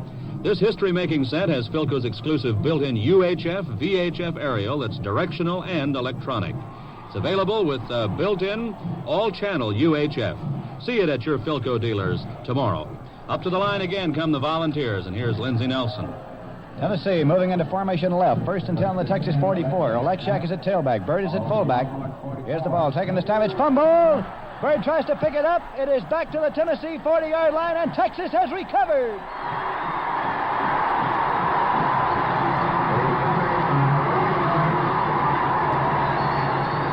Pod Price has recovered for Texas. Pod Price has recovered on the Tennessee 41-yard line. The snap went back to Bird. He was spinning and trying to hand the ball off to Olekshak. He and Olekshak on the fullback-tailback series spinning. It got away, bobbled all the way back, and Pod Price has recovered for Texas. So now the Longhorns have the ball. First down, 10 yards to go, and they have it on the Tennessee 41-yard line. 1 minute, 4 seconds remaining to be played in this, the third quarter of the ball game. Texas leading by a score of 9-0. The Longhorns up there in T formation. Tennessee in a 6-2-2-1. T. Jones, the quarterback. Waiting now for the snap. Gets the ball this time. Hands off Ochoa going up the middle. Moves across the 40 down to the 37-yard line. Hit by Andy Myers. Again, 4 yards on the play, so it's going to be 2nd and 6. The Texas Longhorns, who lost the ball deep in Tennessee territory by virtue of an interception a moment ago, are driving once again toward the Tennessee goal as they have gotten the ball on a Tennessee fumble. This afternoon, it's been the Texas Longhorns who have been the opportunists as they have taken advantage of Tennessee mistakes and are leading in this ball game by a score of 9-0. Time running out in the third period. Possibly this will be the last play of the third quarter. 2nd and 6 on the Tennessee 37. Texas in possession. 6-2-2-1 defense for Tennessee. T formation. Balance line for Texas. Here's the handoff going to Dick Ochoa. Moves across the 35 down to the 33-yard line. Holohan and Griesbach in to make the tackle. 5 seconds remaining to be played in the third quarter. 3 seconds, 2 seconds, 1 second. And there is the end of the third quarter. The end of the third quarter of the Cotton Bowl game in Dallas, Texas, with a score, Texas 9, Tennessee nothing. All right, Lindsay Nelson, you take a breather now, and the teams are changing ends of the field. The shadows here, as we look down, are beginning to fall from our side of the field across to the other side as the sun goes a little farther into the western skies. We move into the last quarter of the Cotton Bowl Classic, Tennessee and Texas from the Cotton Bowl in Dallas. The score, Texas 9, Tennessee nothing. And a great football game it has been, with the Volunteers from Tennessee having an awful lot of trouble today and a lot of bad breaks and hanging onto that ball in instances that certainly turned out to be very decisive. The Cotton Bowl Classic brought to you by Philco Corporation, world's largest radio and television manufacturer. All over America, it's first in public demand, and now, for 1953, it's far ahead in value, too. Brand new 1953 Philco Golden Grid television models are arriving at your Philco dealers right now. They being new standards of television engineering, just like a boost in station power, actually. They bring the exclusive Philco all-channel directional built-in aerial for both UHF and VHF. See them tomorrow. They're back on the line. Here's Lindsay Nelson. Texas set to go. Here's a handoff going to Billy Quinn. He cuts across the 30-yard line and moves down to the 29-yard line, and that'll be enough for a first down. Hugh Garney came up from the secondary to make the tackle. Billy Quinn taking the handoff. Moved the ball across the 30 down to the 29. A first down for Texas. So the Longhorns have the ball. 1st and 10, and they have it on the Tennessee 29. You know, Texas has one of the greatest records of any team in the country in bowl games. In the Sugar Bowl, Texas defeated Alabama. In the Orange Bowl, Texas has defeated Georgia. In the Cotton Bowl, Texas has defeated Georgia Tech, Missouri, and they've tied Randolph Field. Here they are, up there, set to go. 1st and 10 on the Tennessee 29. Jones with a handoff to Ochoa, straight up the middle. Moves across the 25 and down to the 24-yard line. Francis Holohan in to spill him on the 24. Ochoa, Mr. First Down, has picked up 5 yards. So it's 2nd and 5 now for Texas, and they held the ball on the Tennessee 24. The only time that the Longhorns of Texas have ever lost in a bowl game in their entire history was 2 years ago in this very same Cotton Bowl when they lost to the Tennessee Volunteers. This afternoon, they are coming back to even up the count. They are leading by a score of 9-0, and we're in the fourth quarter of this football game. Second and 5 for Texas, and they're driving on the Tennessee 24. Up there in T formation. T. Jones gets the ball. This time he hands off to Gib Dawson. Cuts around off right tackle. Can't go. Thrown possibly for a loss of a yard as Holohan came in to make the tackle. So it is third down. And 6 yards to go for Texas as they have the ball on the Tennessee 25-yard line. This broadcast of the Cotton Bowl game brought to you by Philco Corporation, presenting Philco Television with the Golden Grid Tandem Tuner for UHF. Nothing matches it. Texas 30 on the Tennessee 25. Texas 9. Tennessee nothing. Here are the Longhorns snapping out of the huddle and up to the line. Tennessee in a 6-2-2-1 defense. T. Jones, the quarterback for Texas, slides left this time. Is handing off to Dick Ochoa. Gets across to the 24. Picked up one, so it's going to be 4th and 5. A fumble, and Tennessee has recovered. A fumble on the 24, and Tennessee has recovered as they get him unstacked. Roger Rotroff and Gene Moeller on the ball as they get them up. So it's going to be 1st and 10 for Tennessee, and the ball is spotted near the 25-yard line. Dick Ochoa carrying the ball, fumble. Rotroff and Moeller recovered for Tennessee, so it's 1st and 10 for the Vols as they have the ball on their own 25-yard line. 13 minutes, 11 seconds remaining to be played in this ball game. Alexak is in at fullback for Tennessee, in at tailback for Tennessee. Ted Schwanger's in at fullback. Here is Alexak driving off tackle. He fumbles, and Texas recovers on the 26.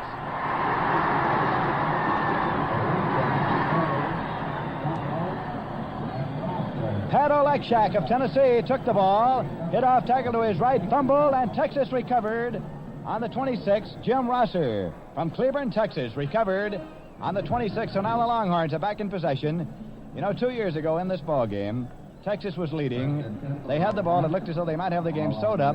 They fumbled, and Tennessee recovered and won the ball game. Well, this afternoon, every time that Tennessee has had the ball and has started to drive, they have fumbled, and it's been Texas that has recovered. 1st and 10 now for Texas on the Tennessee 26. Jones gets the ball. Hands off to Ochoa up the middle across the 20 and down to the 19-yard line. Hugh Garner up in the secondary. He's pilled him on the 19. Again, a 7 yards on the play. Dick Ochoa, called by many the outstanding back in the Southwest Conference, has moved the ball down to the 19.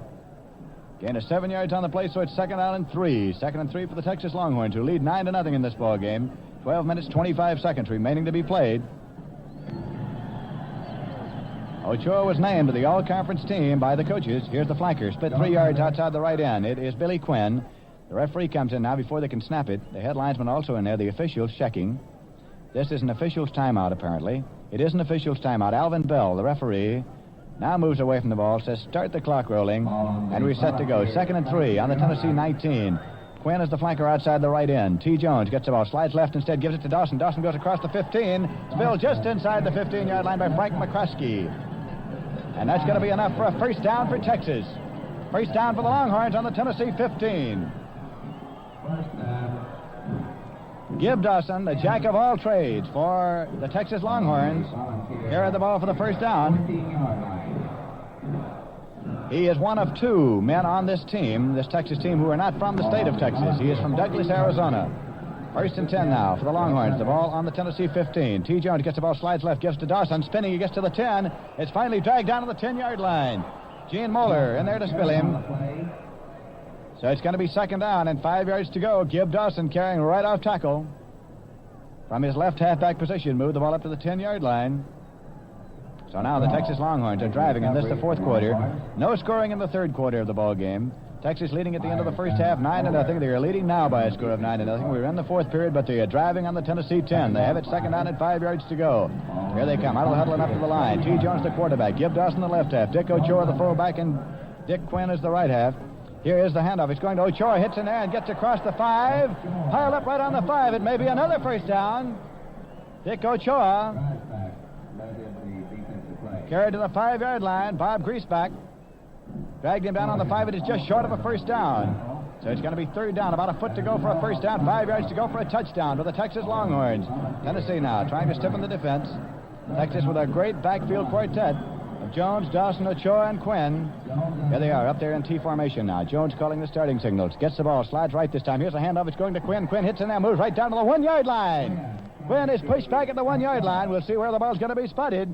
Ed Godzak came up from his defensive safety position to spill him on. It's going to be spotted on the 2. It's a 1st down on the 2-yard line. So now the Texas Longhorns have the ball. They have it first down, goal to go, and they're on the Tennessee 2-yard line. Texas leads by a score of 9-0. The Longhorns want to call time and talk it over, and we want to talk it over with Bob Murphy. All right, Lindsay. Well, they're really down in the enemy country right now. The Longhorns are on the march again. Philco Corporation, world's largest radio and television manufacturer, bringing you this, the classic from the Cotton Bowl on the first day of 1953. You know, there's never been television performance before to match the new 1953 Philco receivers with golden grid tuner. They're arriving at your Philco dealers now, bringing with them a brand new day in television for both UHF and VHF. Philco with the golden grid is just like a boost in station power, adding new miles to television signals. And now the fabulous record of Philco golden grid television is linked to UHF, too. For 1953, Philco brings you the golden grid tandem tuner for complete coverage of all television channels. Absolutely nothing matches it in all of the 82 television channels. Yes, Philco Golden Grid Television is America's finest. That's why it's #1 in public demand all over the country. See your Philco dealer tomorrow. See and compare the spectacular performance and the amazing new values for 1953 from Philco, world's largest radio and television manufacturer. Now, the referee has called time in again. The clock has started. The Longhorns are in the huddle and just about to break. And here again is Lindsay Nelson. Exactly 10 minutes left to play in the ball game. Texas has it first down, goal to go. They're on the Tennessee 2. They're up there set to go now. T. Jones gets the ball, hands off to Ochoa, dives, gets right to the goal line. He's piled up on the goal line. They're getting him unstacked now, picking him off. He was thrown back right there at the goal line, possibly inches short. There's been no signal as yet as the referee, in fact, all the officials are in there. Getting unstacked slowly, one by one. Adams, Holohan, Myers, they're all in there. The bottom of the stack. And it is just inches short of the goal line. So it's second down and goal to go. Second down and goal to go for Texas. And they have the ball inches away from that goal line. Second and goal on the 6-inch line, we'll call it. Texas leading 9-0. They're driving for another touchdown now. Here they move up there in T formation. T. Jones is in and under. He gets the ball. This time the handoff goes to Dawson. Gets right to the goal line. He is in there for the touchdown.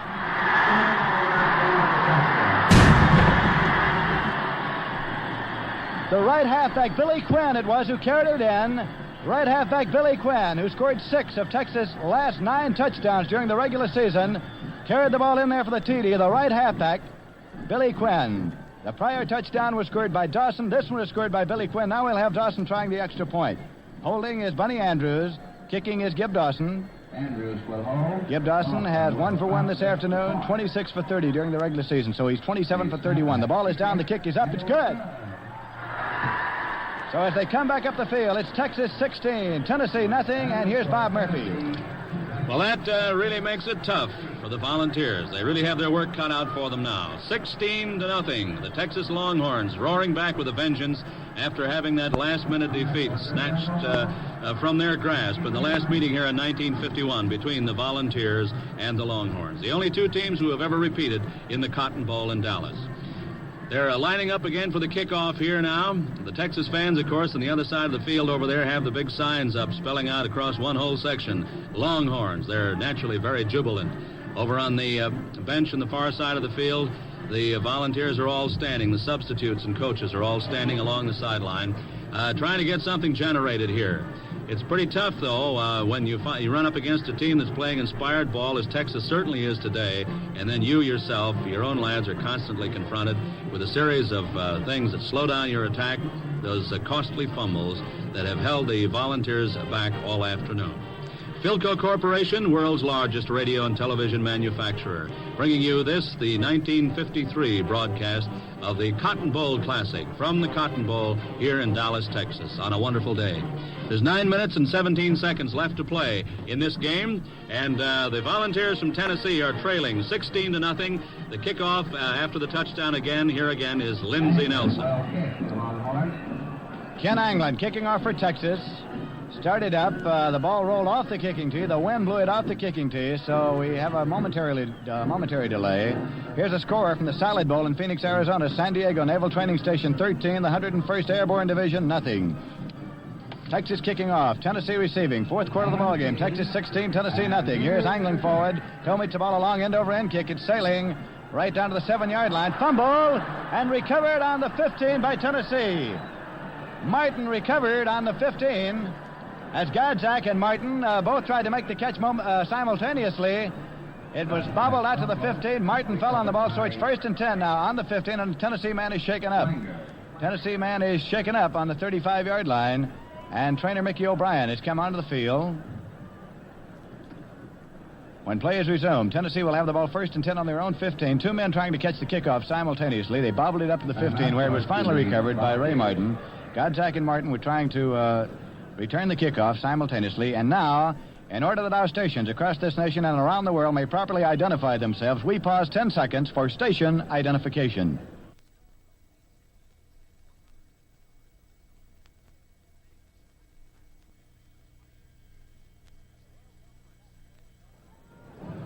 At the world-famous Cotton Bowl in Dallas, Texas, this is Lindsay Nelson with Bob Murphy. Texas is leading Tennessee by a score of 16-0, a Tennessee men having been shaken up on the kickoff, and when play is resumed, Tennessee will have the ball deep in their own territory. Texas got out in front early in the ball game when Tennessee, in deep punt formation, bobbled the ball in the end zone and couldn't get out with it, so Texas went ahead 2-0. Gib Dawson scored later, kicked the extra point. Texas led 9-0 at the end of the first half. There was no scoring in the third quarter. Billy Quinn, the sensational sophomore halfback, has just scored the last touchdown for Texas, and Dawson has added the extra point.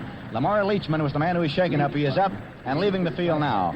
Lamar Leachman, 6'1", 190, from Cartersville, Georgia, was the man shaken up on the play. He is leaving the field now. This broadcast brought to you by Philco, and remember Philco Television with the exclusive all-channel directional built-in aerial for both UHF and VHF. Pat Shires in the tailback position. Ted Schwanger in at fullback for Tennessee. The ball is taken this time by Schwanger. Hands off to Shires. Shires running to his right. Looks. Pass is complete to the 21. Down to the 25. And on up to the 30-yard line to Vic Kalinick. Check it to Tex Davis. Tex Davis and Marvin Leith is the man who finally brought him down. Marvin Leith finally brought him down as Tex Davis took it and moved it out to the 30-yard line. So it's 1st and 10 for Tennessee. Pat Shires, the tailback, passing. Texas 16, Tennessee nothing. Here are the Volunteers moving into single wing. Formation right. Morgan on the wing. Shires is in the tailback position. Ted Schwanger, the freshman fullback, in closer. Here's the snap taken by Schwanger. Spinning hit to the line. Can't go, and he's thrown for a loss on his own 28-yard line. Marvin Leith again through there. Marvin Leith, 6'1", 185-pounder, along with Howard Moon, 6'2", 195-pounder from Houston, Texas. So it's a loss of 2. Ted Schwanger carrying on the spinner at 2nd and 12. Fourth quarter, Texas leading 16-0. 2nd down, 12. Here are the Vols moving this time into formation left. 28-yard line. Pat Shire still deep. Schwanger the fullback. Morgan on the wing. Schwanger spinning, handing off to Shires. Goes to his left, looks, throws out to the left, and it is complete up to the 36-yard line. A beautiful catch. A beautiful circus catch by Ed Morgan, the wingback, up on the 36. Jack Barton came in to make the tackle. Wingback Ed Morgan from Hendersonville, North Carolina, made a circus catch up on the 36. So it is gain of 8 yards on the play. It's going to be 3rd and 4. Jack Barton, one of the tri-captains of Texas and defensive right halfback, who also calls the defensive signals, was the man who hit him. Tennessee still in Tennessee territory. 7 minutes, 32 seconds remaining to be played in the ball game. Formation right. Shires deep. Morgan on the wing. Schwanger the fullback. Texas shifting into a 7-4. Here is Shires looking. Can't get rid of it, being thrown on his own 31-yard line. The orange shirts of Texas again sifting through, led by Don Miller of Port Neches, Texas, to Spill Shires on the 31. Vic Kalinick was downfield, the man who would have been the primary receiver in that pass pattern. Ball is placed down as near the 32, so call it a loss of 4. It's going to be 4th down and 8. 4th and 8 for Tennessee, and they have the ball on their own 32-yard line. Pat Shires in there at tailback. Bob Rayleigh goes into single safety for Texas. Back on his own 35. Shires kicking from his own 21. Deep punt formation.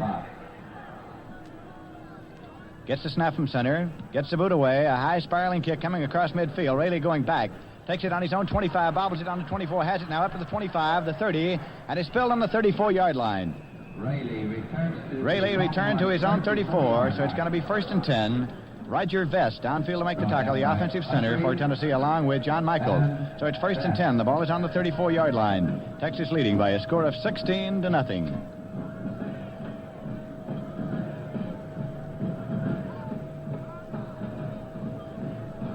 Texas Longhorns huddling near their own 25-yard line. Here they snap out of the huddle and up to the line, moving into T formation. T. Jones takes a look around. Tennessee in a 6-2-2-1 defense. Here's the ball taken by Jones, slides left, hands off to Gib Dawson, moves across the 35 up to the 36-yard line. Bob Grace back in to make the tackle, so it's going to be 2nd down and 8. Gain of 2 yards by Gib Dawson. Texas great left halfback. This backfield, of course, of the University of Texas, one of the best balanced backfields in collegiate football. T. Jones, Gib Dawson, Dick Ochoa, and Billy Quinn. Tennessee in a 6-2-2-1 as Texas is up there in T formation, 2nd and 8 on their own 36. T. Jones in and under, gets the ball, slides right, hands off to Dick Ochoa. He hits across to the line of scrimmage, gets across to the 37. And Frank McCroskey came in to make the tackle.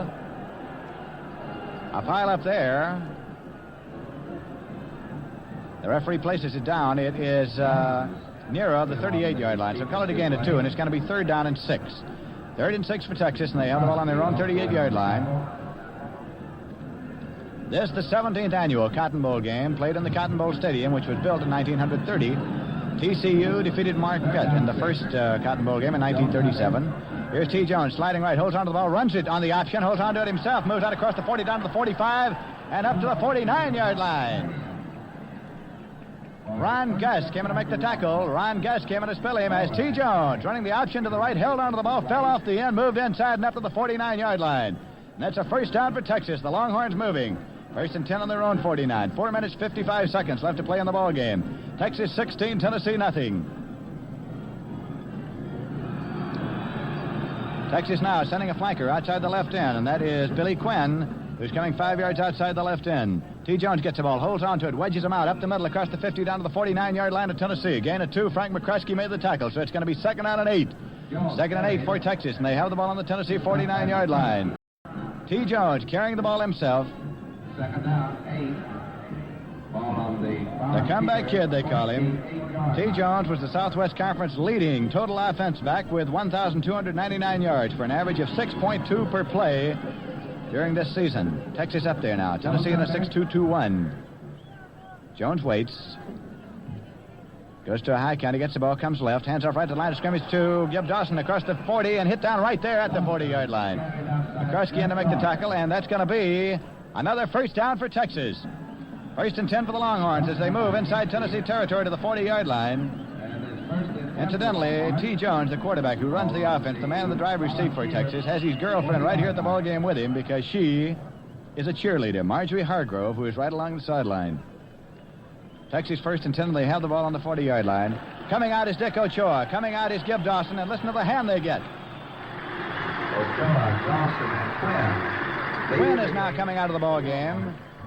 Quinn has come out of the ball game, and Larry Graham is in at left half. Doug Cameron is in at fullback. Jimmy Pace is in at left half for the Texas Longhorns. T. Jones staying in there at quarterback. Larry Graham at left half. He's from Houston, Texas. Doug Cameron from San Saba is in at fullback. And Jimmy Pace from Kennedy, Texas, who started the season as the regular right halfback, in there now. Jones gets the ball, slides left. Here's a handoff. It's going to Larry Graham, and he moves down to about the 41-yard line. Adams and Hensley in to make the tackle for Tennessee. And Hensley. So it is a loss of about a yard on the play. 2nd and 11. 2nd and 11 for Texas. Their backfield, T. Jones, Larry Graham, Doug Cameron, and Jimmy Dan Pace. Texas 16, Tennessee nothing. 3 minutes, 17 seconds left to play in the ball game. Texas driving inside Tennessee territory. They're up there in T formation. Tennessee in a 6-2. There's the ball taken this time by T. Jones. Fades and looks. Decides to run it. Can't go. Finally breaks away. Gets across the 40, down to the 35. And is finally dragged down on the 32-yard line. Hensley, Gust, and Adams finally brought him down. Jones, who was stopped twice before he finally broke away, carried it down to the 32, and a Tennessee man is shaken up on the play. A Tennessee man shaken up. Trainer Mickey O'Brien coming onto the field once again. Bunny Andrews is coming into the ball game for Texas, and that means that T. Jones will be coming out. Bunny Andrews is coming in. T. Jones comes out. Listen to the hand he gets. And T. Jones leads the game for Longhorns. Time is out on the field. On the last play, T. Jones carried the ball down to the 32-yard line, picked up 9, so when play is resumed, it'll be 3rd and 2. But right now, here's Bob Murphy. Well, there's no doubt at all, Lindsay, why these 4 lads that are the starters for Texas are all conference here in the Southwest Conference. They certainly all have distinguished themselves at all levels of play today. Really a wonderful backfield, and they played one of the best games, undoubtedly, of the year here today. As new as 1953 and number 1 in public demand, new low price at your Philco dealers beginning tomorrow is Philco's high-fidelity television with the Golden Grid tuner. Full 21-inch picture at a sensational new low price. See it at your Philco dealers. It's brand new. See it tomorrow. They're up to the line. All right, Lindsay. Texas set to go. Bunny Andrews is in and under. This time the handoff goes to the fullback. Doug Cameron hits in, carries it across the 30, and is piled up right there. Might have picked up enough for a first down. Tom Hensley in to make the tackle. Griesbach also in on the last play. It's a first down for Texas. First down and 10 yards to go, and they have the ball on their 30. And strangely enough, Bunny Andrews, who is in there running the Texas offense now at quarterback, went to school at Woodrow Wilson High School, which can be seen from our Philco broadcasting position here at the Cotton Bowl. Bunny Andrews very close to home this afternoon, despite the fact that his team is from Austin, Texas. He gets the ball, slides to the right this time, hands it off to Jimmy Dan Pace. He hits across and moves for a gain of about 2 yards to the 28. Adams in to make the tackle, so it's going to be 2nd down and 8 yards to go. 2nd down and 8 for Texas, and they have the ball on the Tennessee 28-yard line. Texas leads